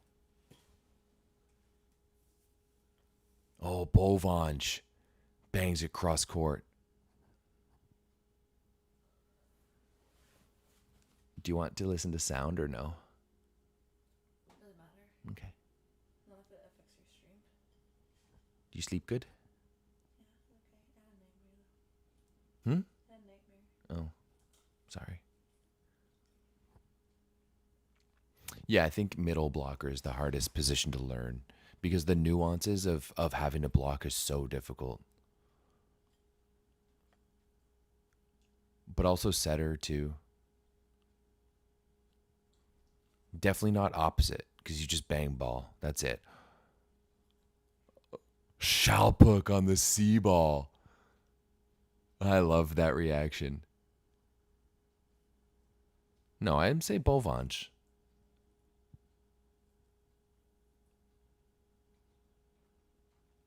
Oh. If I was Ukraine, I would challenge Popivchuk because both both his hands were on the other side of the court.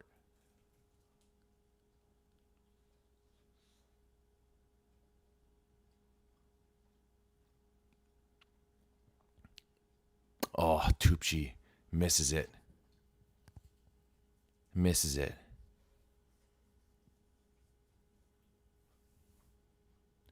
Dev just wanted to say semen.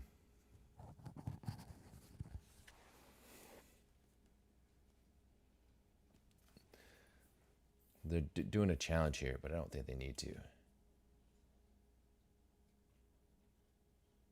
Your hands are allowed to be on the other side of the court, but your feet aren't. These are weird laws and rules we have in this sport.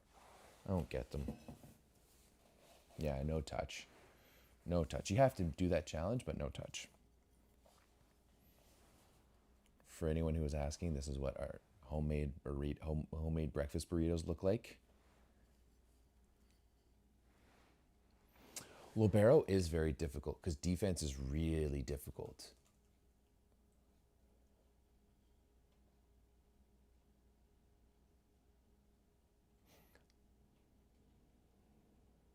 Interesting. What do they...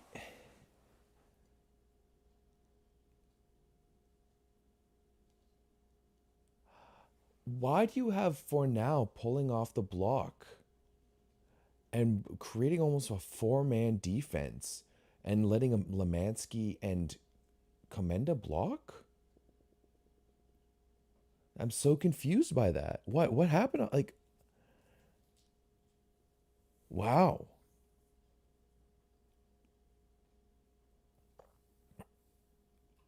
Oh, reception is the hardest skill for sure. Like having to read the ball that quickly, because like defense you're expected to lose, right? You just need to be in position and let it hit you. But you're in reception, you're trying to be precise with it as well.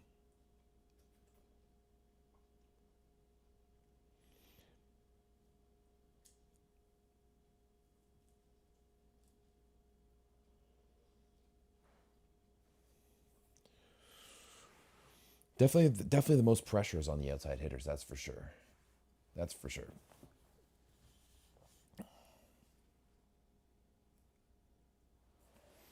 I think oppo to OH happens more, in the early goings. Bovange and Fornal having a bit of a discussion.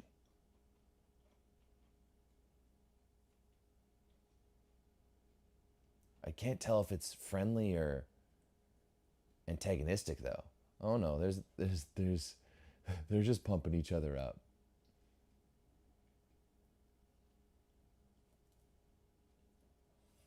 That was an interesting little exchange there between the two of them. Oh, the Johnny Depp classic. That's a beach volleyball classic, especially in Germany. They love the Johnny Depp. If you've ever seen the music video for Johnny Depp, it's hilarious. I guess I didn't really look over the stats in that set. 6 points by Bovange, though. He was 6 for 7. Okay, yeah, Fornal is definitely just pumping his tires there. Leon 1 for 3, so not much volume to Leon in that set. Tupci had 6, Semeniuk had 4. They were finally starting to run the middles. And Shkurov had 3, so he had 7 points combined coming out of the middles. Yeah, setting is difficult. Setting is very difficult.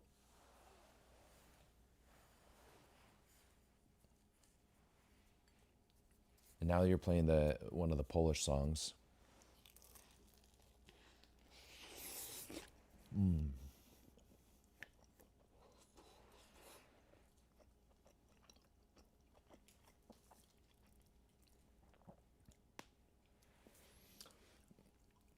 Well, of course, there's less OHs moving to Oppo. Because Oppo, you just need to be big and physical. Quick thoughts on the other quarterfinal matches? Quick thoughts. Slovenia better than Turkey. Close match, but Slovenia experience wins. China came out with good game plan by Heinen. Couldn't pass throughout the rest of the game. USA bombed serves. 14 aces in 3 sets is ridiculous. And so far, Poland not at their best, but Ukraine making too many errors and kind of giving it away to them.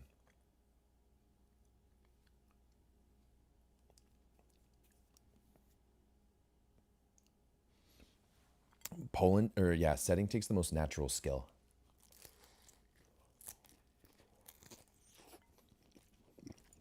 You can't really teach hands.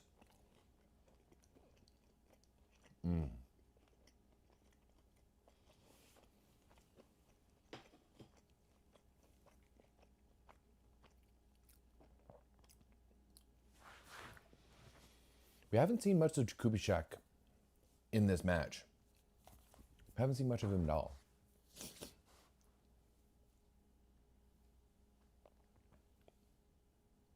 Oh, I love that set from Komenda. That's a really good swing there by Bovange.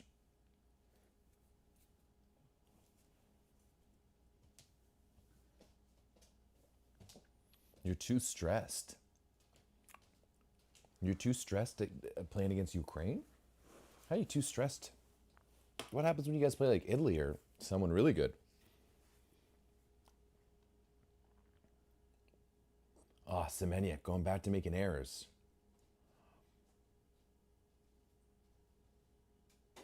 Okay, but Kurek wasn't actually an outside. I don't know if you guys know this, but I actually hung out with Kurek for a night back in 2012. World League was in Canada. I was working for Volleyball Canada at the time, and I was told, "Oh, that's a big block. That's a big block by Bovange."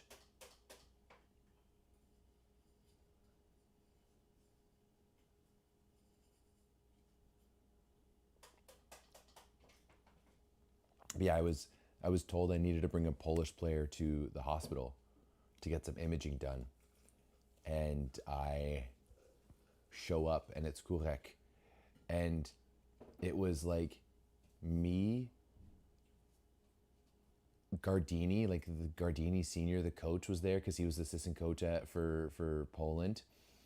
Mirek Perosa, who was a Polish coach who was coaching in Canada at the time, and another manager, all at the imaging place at Mount Sinai Hospital in Toronto. And me and Kurek just hung out, and I was like talking to him, and I was like, "Oh, it's so crazy. You're so big and you play as an outside hitter." He's like, "I'm more like a passing opposite."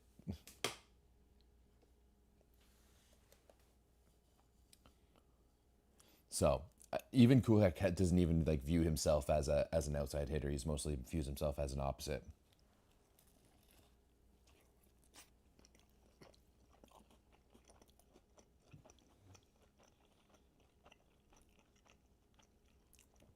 Yeah, Huber hasn't been on the roster, and Kuba and Biniak are both kind of injured.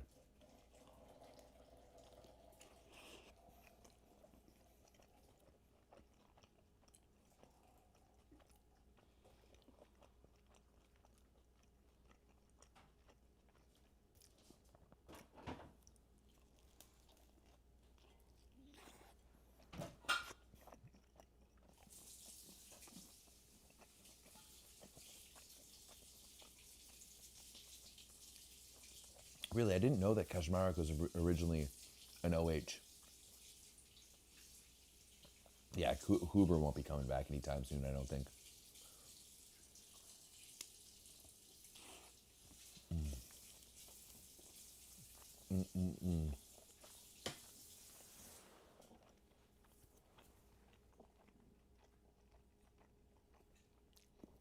Man, what a rip by Bovange.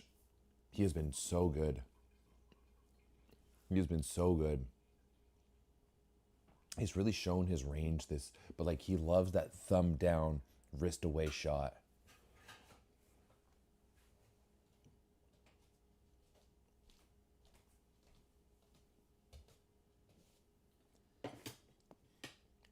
Oh. I think Fornal needs to let Papivchuk take that ball. Oh, that's a big block, Marcin Komenda.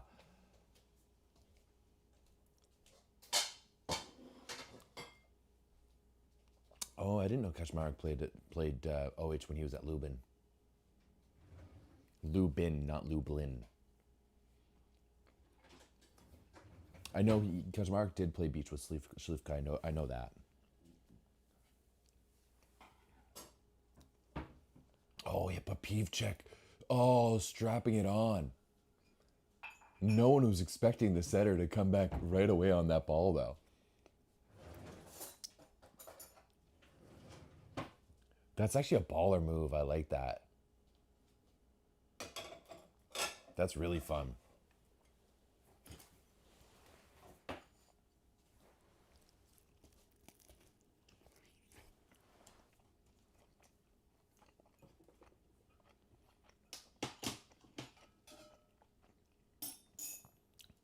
Ooh, what's the difference between Italian and Polish national team? Italy is all about execution, taking care of the details, like serve, receive. Not today. But they just play really clean style of volleyball. Whereas Poland, kind of more brute force.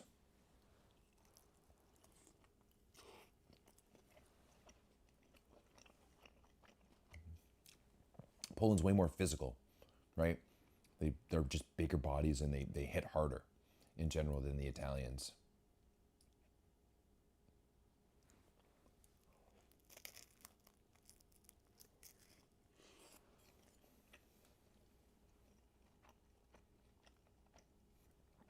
You know, you don't have a 7-footer Bartolomei Lemansky in Italy.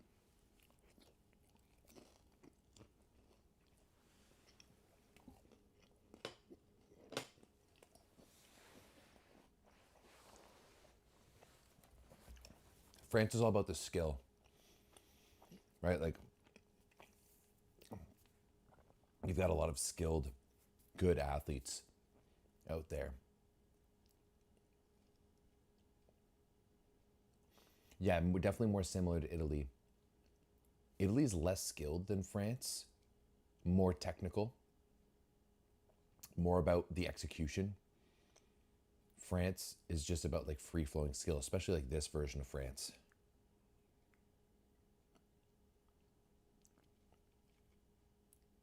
I mean, like Micheletto's a very technically sound player. He's a very, very technically sound player. You know, having seen teams practice and stuff like that, I've never seen Japan. And when I did my interview with Micheletto a few years ago, we were talking about how, I was so astounded by how quiet everything is when Italy practices. Every touch is so quiet and so precise. Oh, it's a big block by Bovan. He's definitely been the MVP of this match.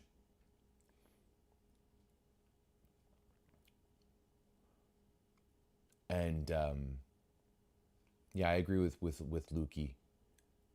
Like especially like you see that like blocking is better in the Plus Liga, serving is better in the Lega volley. There's a little bit more detail to Italian offenses, but Italy in general has been kind of like opposed to playing like a newer style offense, but that like now that the rules have changed, we'll see how that changes in general. Who am I most excited to see? Man, I'm a Pavel Pankov fan. I really like watching him set. I think he's just a bit of a bulldog, and I love that. We don't really have setters like him in the world right now without Russia. Oh, this is just domination right now by Poland.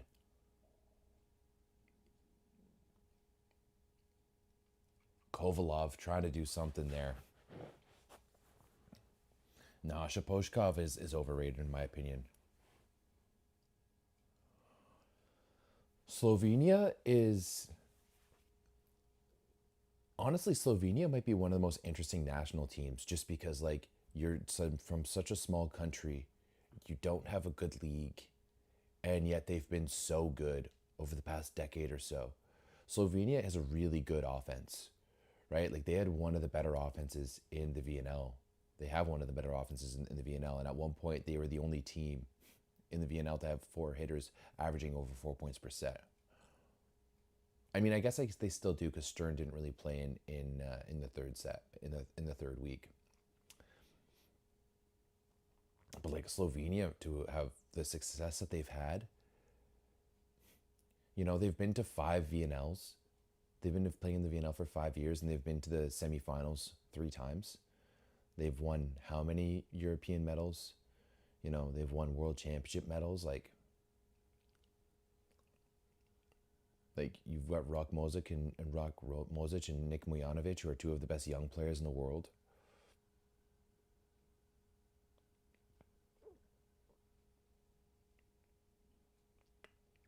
Oh yeah, you watched him play in Russia? I honestly did not watch him play in Russia, so I can't really be the case. Fornal is just having fun with it. Like Fornal is an anomaly in the Polish system because he has like France level skill. 4 European medals, yeah. And how many of those wins came against Poland too?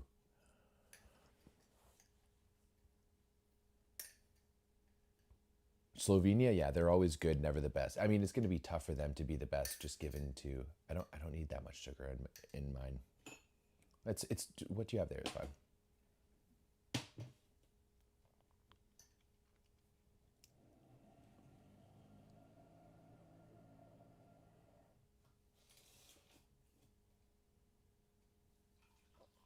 Yeah, like France is a really high level of skill, and you can see it in their passing, in their serve receive, and in their defense.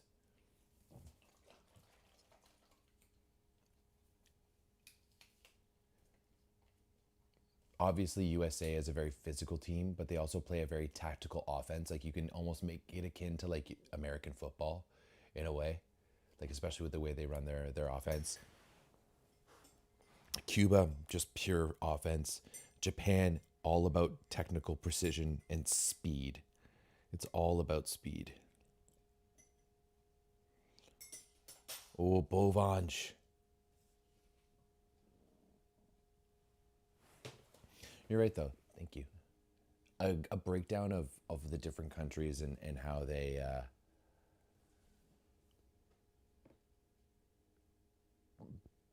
they play would be very interesting. I agree. I'd have to think about it and like really write it out, though. Oh, Semeniuk. Is that his first swing of the game?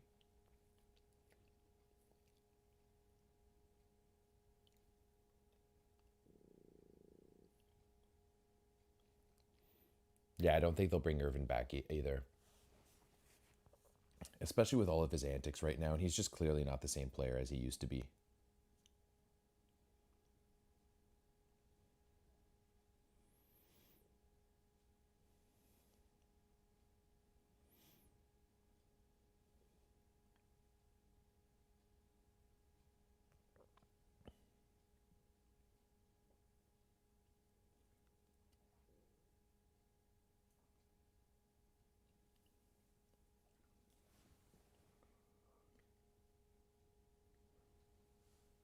Was it Semeniuk or was it Shalbuk, though? I don't know. I can't remember. Bovange has been automatic. Automatic. I said that really Canadian there. He's got 21. He's 18 for 28 in this match.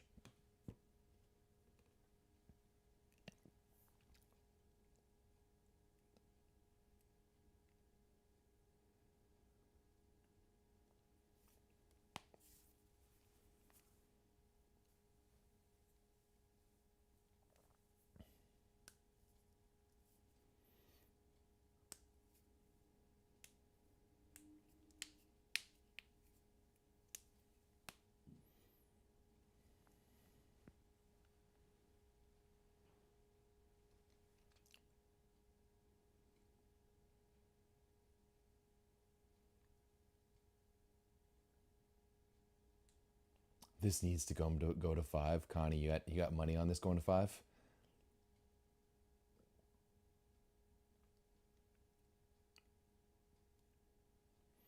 Semeniuk is a really technically sound player. He really simplifies the game in really good ways. Like that pass there that you saw on the replay is a perfect example. Like just puts his platform out, shifts his body weight a little bit, lets him hit it. You know, he doesn't, like when you watch him hit, he's so opposite of Fornal, which is like good to have on a team where just like different types of players. But yeah, like he loves that wrist away 4-4 shot, and he also can open himself up to 4 and cross back to 1.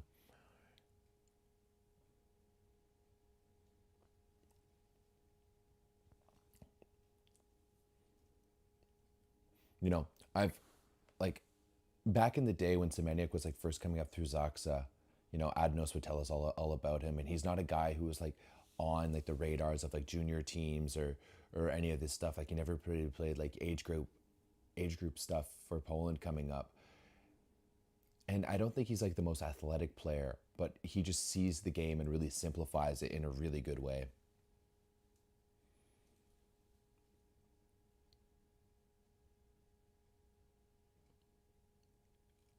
Well, what you will like watch this stream? Yeah, it'll be on the YouTube channel. You'll just have to go into the live section to find it.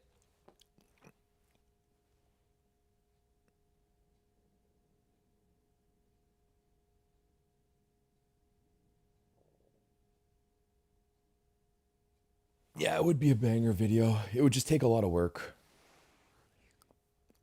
Like I would want to do it paired with like some video from like Volleymetrics to show what I'm talking about too.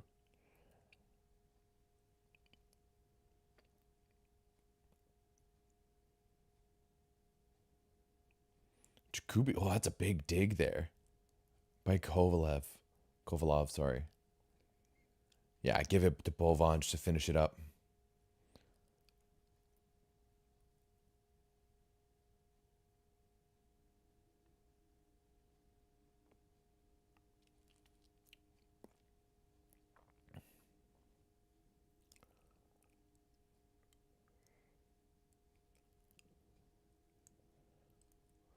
True, you could break down each team.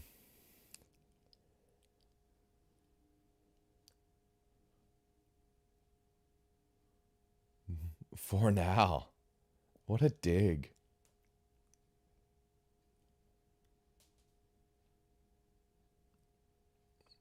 Put this away here, Semeniuk. Oh, that's a good dig. Ukraine's still battling. Oh, Bovan. He's just stat padding at this point. He's just stat padding.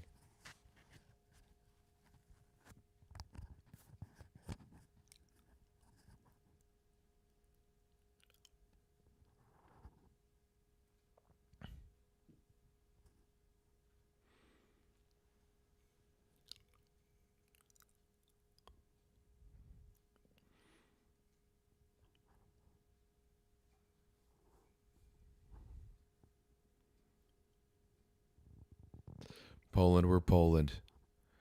I do find it interesting that you've got like the teams from the quarterfinals weren't playing on the same day. You know? Like the semifinal matchups, weren't playing on the same day.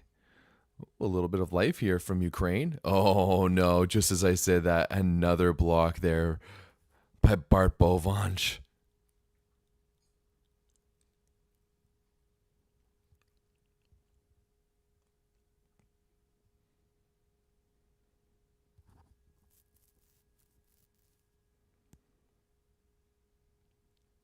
Another Poland Slovenia is a classic, is a rivalry classic for sure. Oh, I thought that was going to be a good dig first.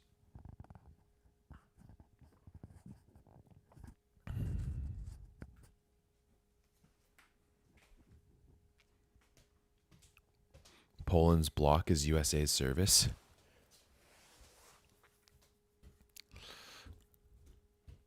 Now they do have 14 blocks, but 14 blocks in 4 sets. USA had 14 aces in 3 sets. Ooh, do I have some favorite new young players? I really like Pierre Perrin from Belgium. Thought he was very good.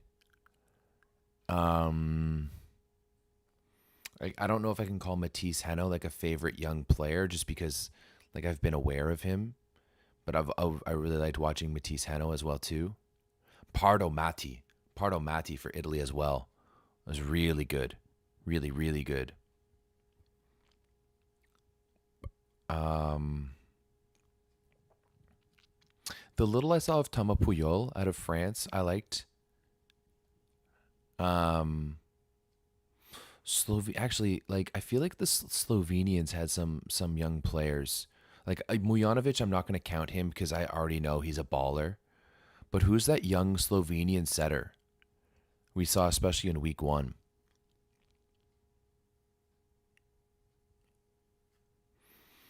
No, I honestly think Italy or USA was really that good at serving.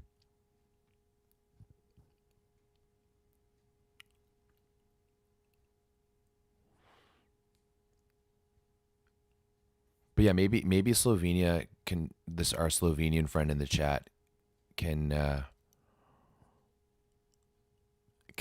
remind me of who their young setter is.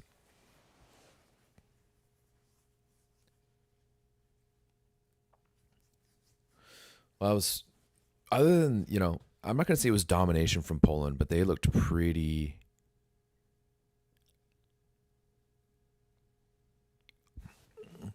I have to go over to the other one because it automatically translated. Yeah, Nadic, maybe was it week one?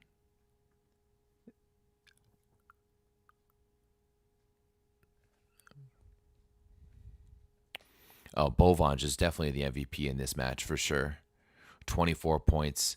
He was 19 for 29, hit a 66% with a 55% efficiency.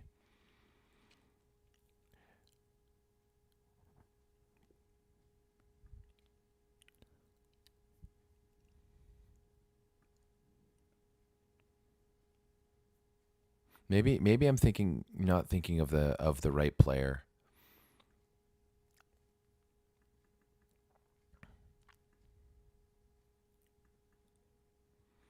Bro, VNL goes on for so fucking long. Like way too long.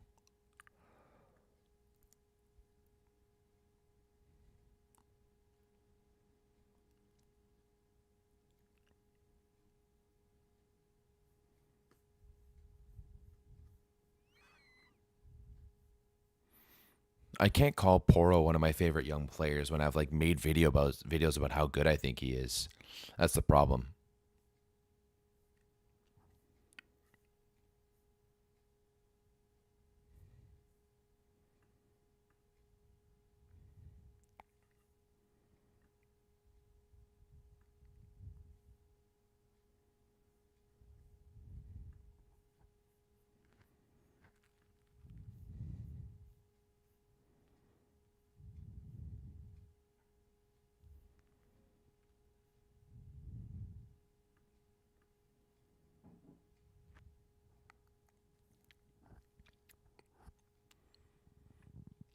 Soli doesn't like to take a lot of risks, you know?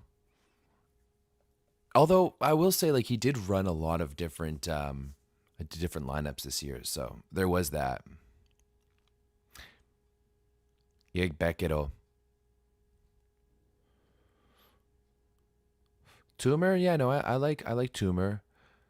I guess yeah, Gokchen is another player who's young and has impressed me, but I guess I just forget that he's young. You're thinking of Yuxo Gokchen. Hopefully, I'm pronouncing that properly. Burke is clearly not in the chat anymore.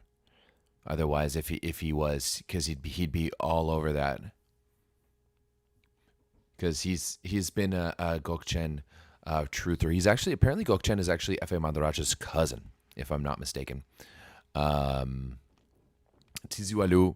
I was a little disappointed for Tiziualu over the course of the VNL. I won't lie.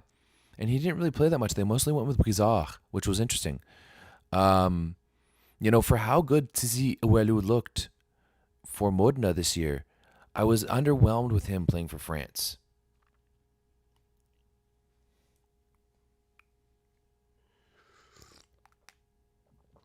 I do think that like Turkey can cause some problems at Euros.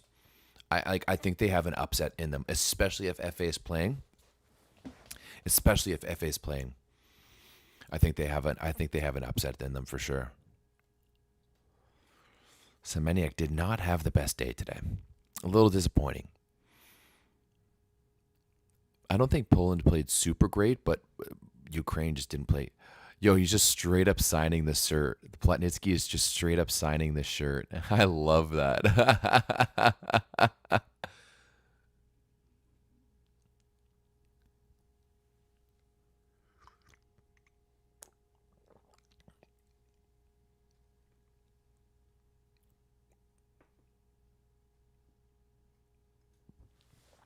Yeah, true. I mean, that's part of the reason why ATO was so good with Bodna this year is that they put everything on a dime for him. But I thought that was going to be the case. Like France is generally that team who's like good in reception. And if they're running a lineup with like Klevno and Diaz as libero, and they got Matisse, like that should be a lineup that could pass well. France was really an anomaly this year for me. They were. I wasn't expecting them to be outstanding, but I was expecting them to be maybe a little bit better.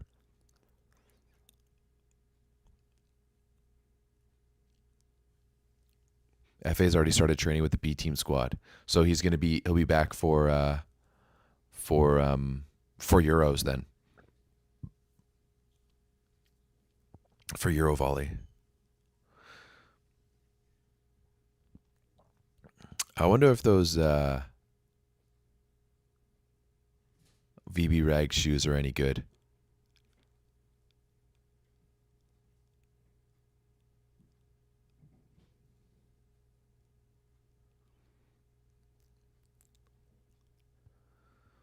I have these interviews muted right now, so.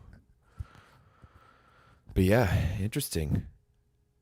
We're gonna have a second assistant coach. Wow. Okay.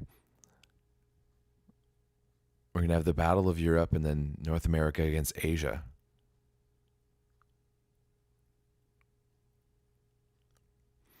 Yeah, it was interesting. I mean, at least if you're doing more of the same, if you're France, it's because like you've got a bunch of young guys out there. You know, that is the benefit to all this. Do I think Michi is cooked? No. How would you how do we always write that down? I don't think Micheletto's cooked. No. We'll see how he comes back. The thing is that like if you're Italy, you can fully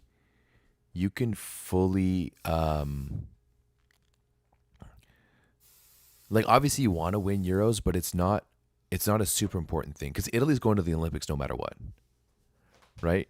Italy is going to the Olympics no matter what. Actually, I hate that I keep on talking about the Olympics. I hate that we're so Olympic centric in this sport. Yeah, Pacific Showdown. There we go. Ooh, I kind of want to listen to Gerbich.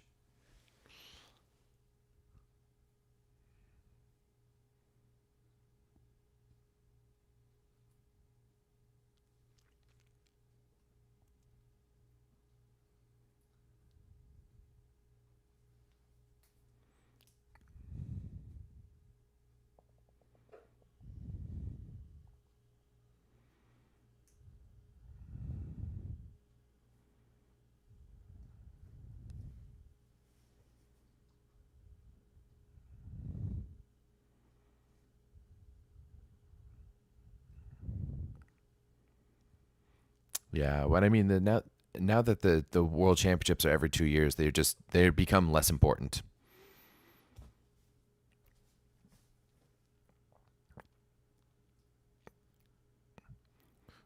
World championships should be every 4 years, especially since we're a sport that already rocks the Olympics. Like this is going to be the 1 year of the quad where they don't have a major international competition like FIVB, and it's going to be there with regional competitions like with the continental qualifiers.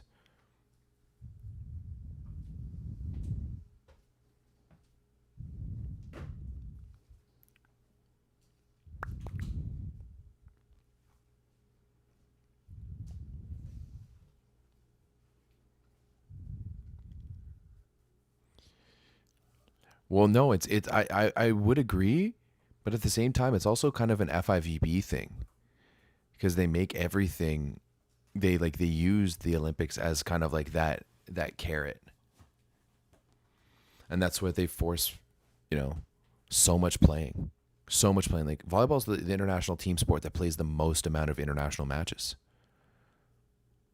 Like no other sport has an annual league, let alone where to win it you need to play 15 matches over the course of the summer. That's fucking wild. Yeah. And they just make it so that like everything's important. VNL, continental championships, and world championships. You're gonna and leading up to the Olympics, you're gonna play 4 VNLs, 2 world championships, and a continental championships.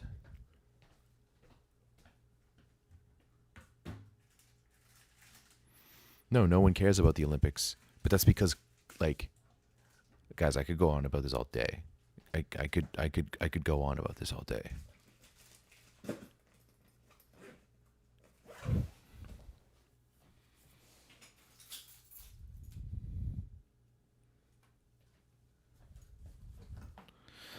I have a lot of thoughts and opinions on this. Que cherches-tu? Oh, I can't help you with that. I'm sorry. I mean, you have to take VNL seriously though. It's dumb. Yeah, no one cares about the Olympics in a sport like football because the World Cup is bigger than the Olympics in so many ways. Or like just as big. And then like club championships are so big. It's why like no one really cares about international competition in like basketball.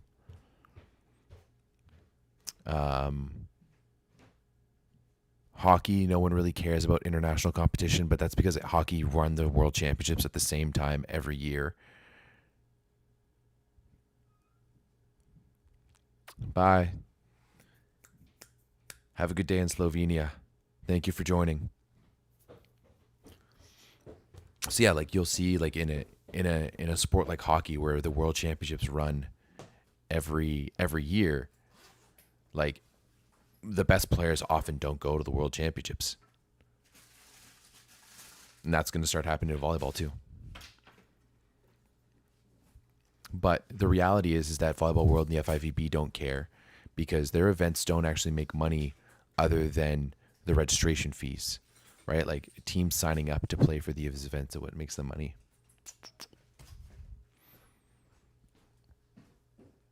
So that's just the way she goes, right? That's why you have an expanded world championship field. That's why you're doing it every 2 years. So yeah, it's all part and parcel.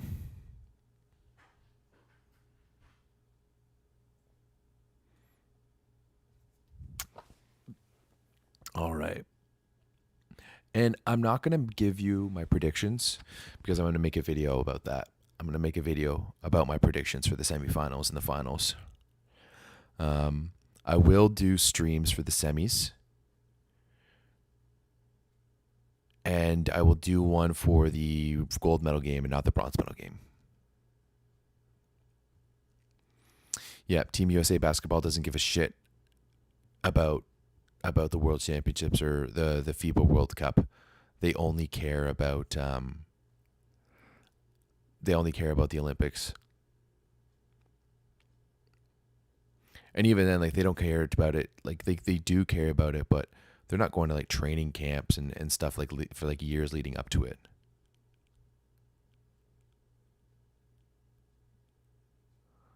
What do you guys complaining about Fornal's behavior? His behavior is completely fine. You're not gonna get anywhere in this chat by saying that his behavior is unsportsmanlike. I'm sorry, we're the only sport that gives a shit about people being fucking unsportsmanlike. It's stupid. In basketball, they talk shit. In soccer, they talk shit. Or football, they talk shit. Hockey, you fight each other. You know, like this whole bullshit of unsportsmanlike, yeah. Volleyball, once again, is proving to be the softest sport in the world. You're 100% right, Lukey Dory.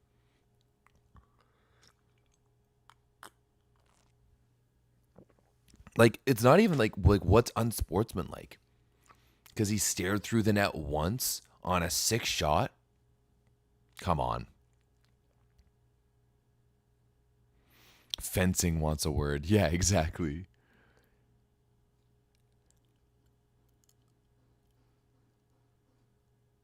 So, he stares at his opponents through the net. Big whoop. I want more of that.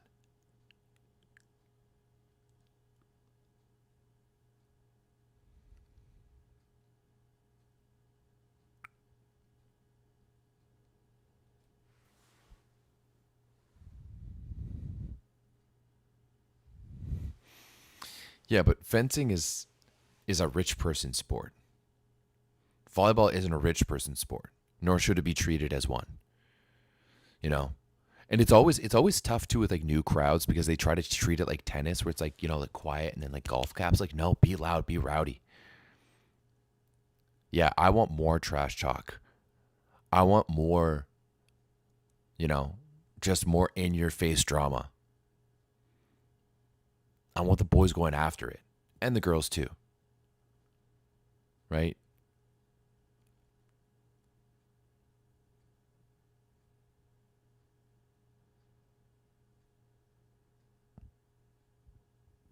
I don't know, it just sounds like you're soft to me. You can just say you're soft, it's fine. If you don't like trash talking because you can't handle it, it's fine. It's fine. Don't worry about it.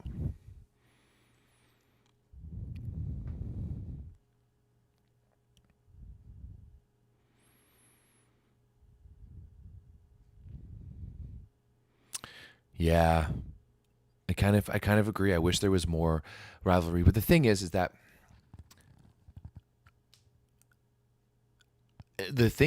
like volleyball just comes from a different culture where the pro side of volleyball, like the club side of volleyball, the community side of volleyball wasn't really there because it always started as like an international sport first.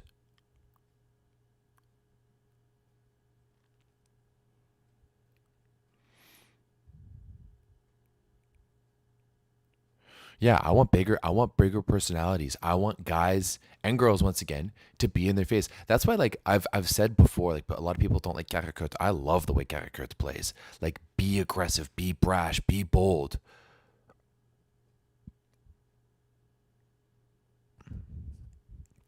Yeah. But like European football and ice hockey both have like strong cultural roots.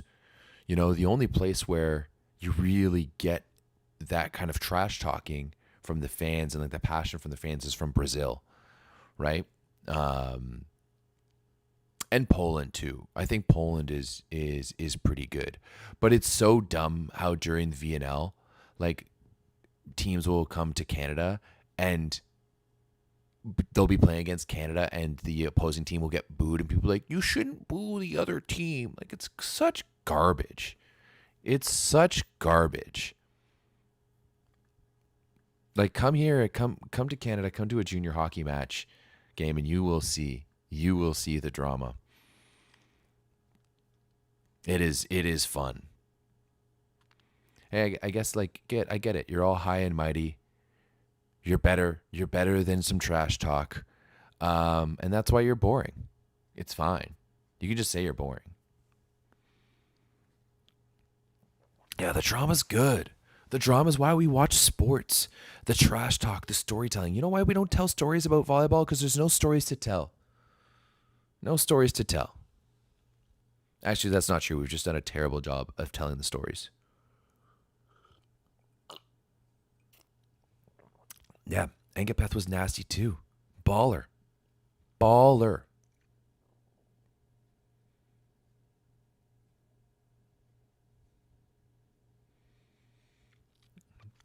I love Fornal's antics. No, they're not even antics. They're just competition. It's just competing.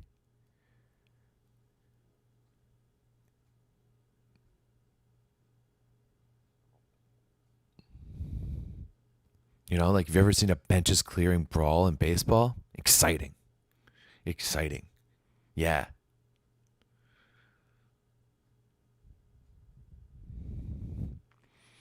Oh, the referees in volleyball are so boring. Trust me. So boring. Honestly, okay, I hate the term alpha male energy. I think it's just dumb because in most cases, alpha is like a very early version of something. Um, so yeah, I hate that term, but it's just like, yeah, like it's like good, clean, competitive energy. It's not like punches are being thrown. And even if they were, like maybe I'm different because I come from a hockey culture where we are the only sport that is allowed to, you can just drop the gloves and go, like, have a Donnybrook. Um, alpha male isn't biology. Charles Darwin wrote about uh, alpha males, and that's more anthropology than anything. Um, but yeah, in hockey, you can just literally drop the gloves and fight, and all you get is a 5 minute timeout. That's it. That's it. So, like for so long too, we had these rules in volleyball where, like, the bench players had to stay in a neat little box and they couldn't say anything ever, and it's terrible. It is terrible.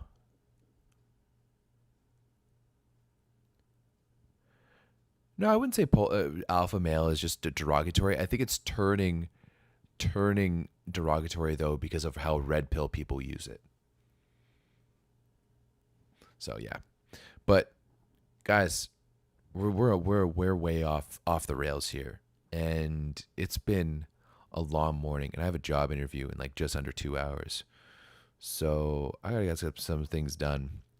But I really appreciate you all for coming to hang out once again. I still find it funny. Not funny. I still enjoy the fact that, like, we're after the game is done, we're all just chatting here, and there's more people on the stream right now than was on other people's streams who were officially sponsored by Volleyball World. And I know I talked about it in the USA match, so if you're there, like, if you don't know what I'm talking about, don't worry about it. No shade to that creator whatsoever. Big fan, big respect to that creator. But y'all know where it's at.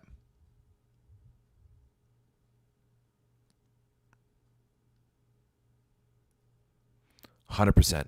Absolutely agree. I like with the last comment. I mean, volleyball really should be one of the most in-your-face sports you think of it. You see someone you don't like, you bounce a line shot in their face to assert dominance. 100%. Badass male energy. I love that way more. Because you can go badass female energy too, right? 100%. When I played college, our coach used to say, getting a set is permission for violence. You know? And very rarely in sport are we allowed to, like, unleash our full aggression towards the opponent in a lot of ways. Like baseball, where you're hitting the ball hard, you're trying to hit it out. Hockey, where you're trying to hit like a slap shot or something, you're trying to hit it in the goal. In volleyball, it's encouraged to hit right at the player.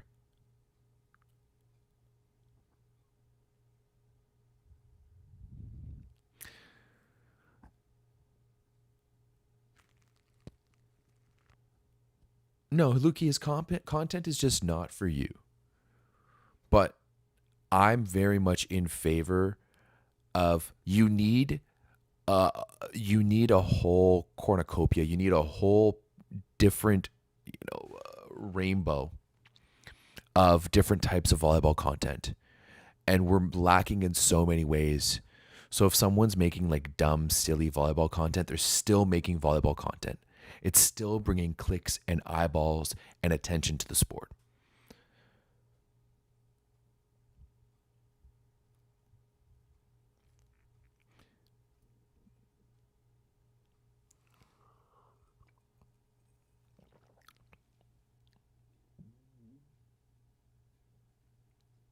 Yeah, it's because we're soft. It's because, like, volleyball tried to be like a gentlemanly sport, right? Especially like it was first created for like people who didn't want to play basketball and didn't thought basketball was too physical.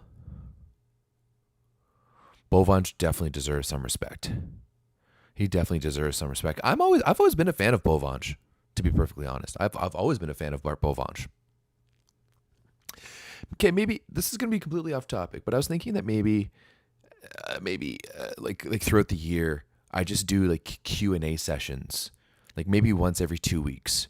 Like I said, I find a time, and maybe like sometimes I'll do it earlier in the day, and sometimes I'll do it later in the day, where people can just come hang out and chat in the chat, and just talk, ask questions and stuff like that. So it's more of like of an interactive type of thing. What do you guys think about that? Let me know in the chat as I wrap things up here. I actually think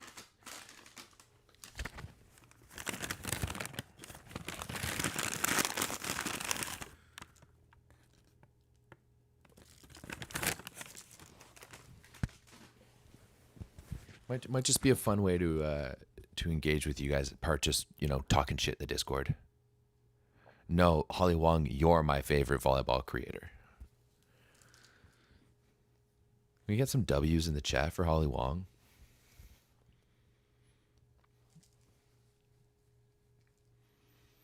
People like Holly Wong and Josh Nakoba, Daniel Fritas, Di Frito.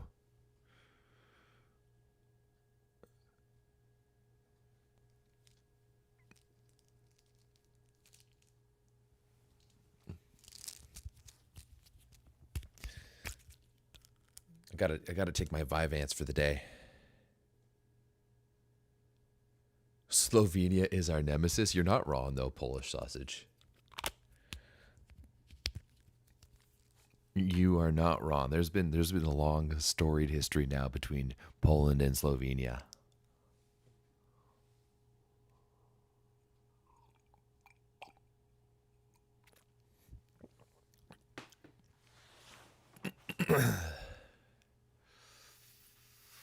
Ooh.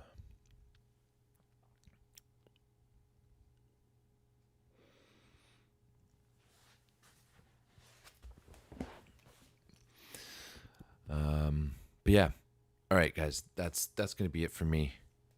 I said I was going to sign off like 15 minutes ago, and I'm still here yapping because my ego won't let me go. But I appreciate you all. I will do a quick little video either later on today or maybe tomorrow morning about the recapping the quarterfinals, getting you ready for the semis. Semifinals, we'll do a stream again for both of the matches. And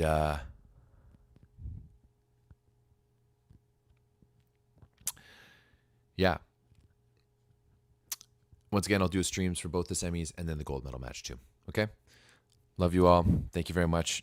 Have a great rest of your Thursday, wherever you are. Peace.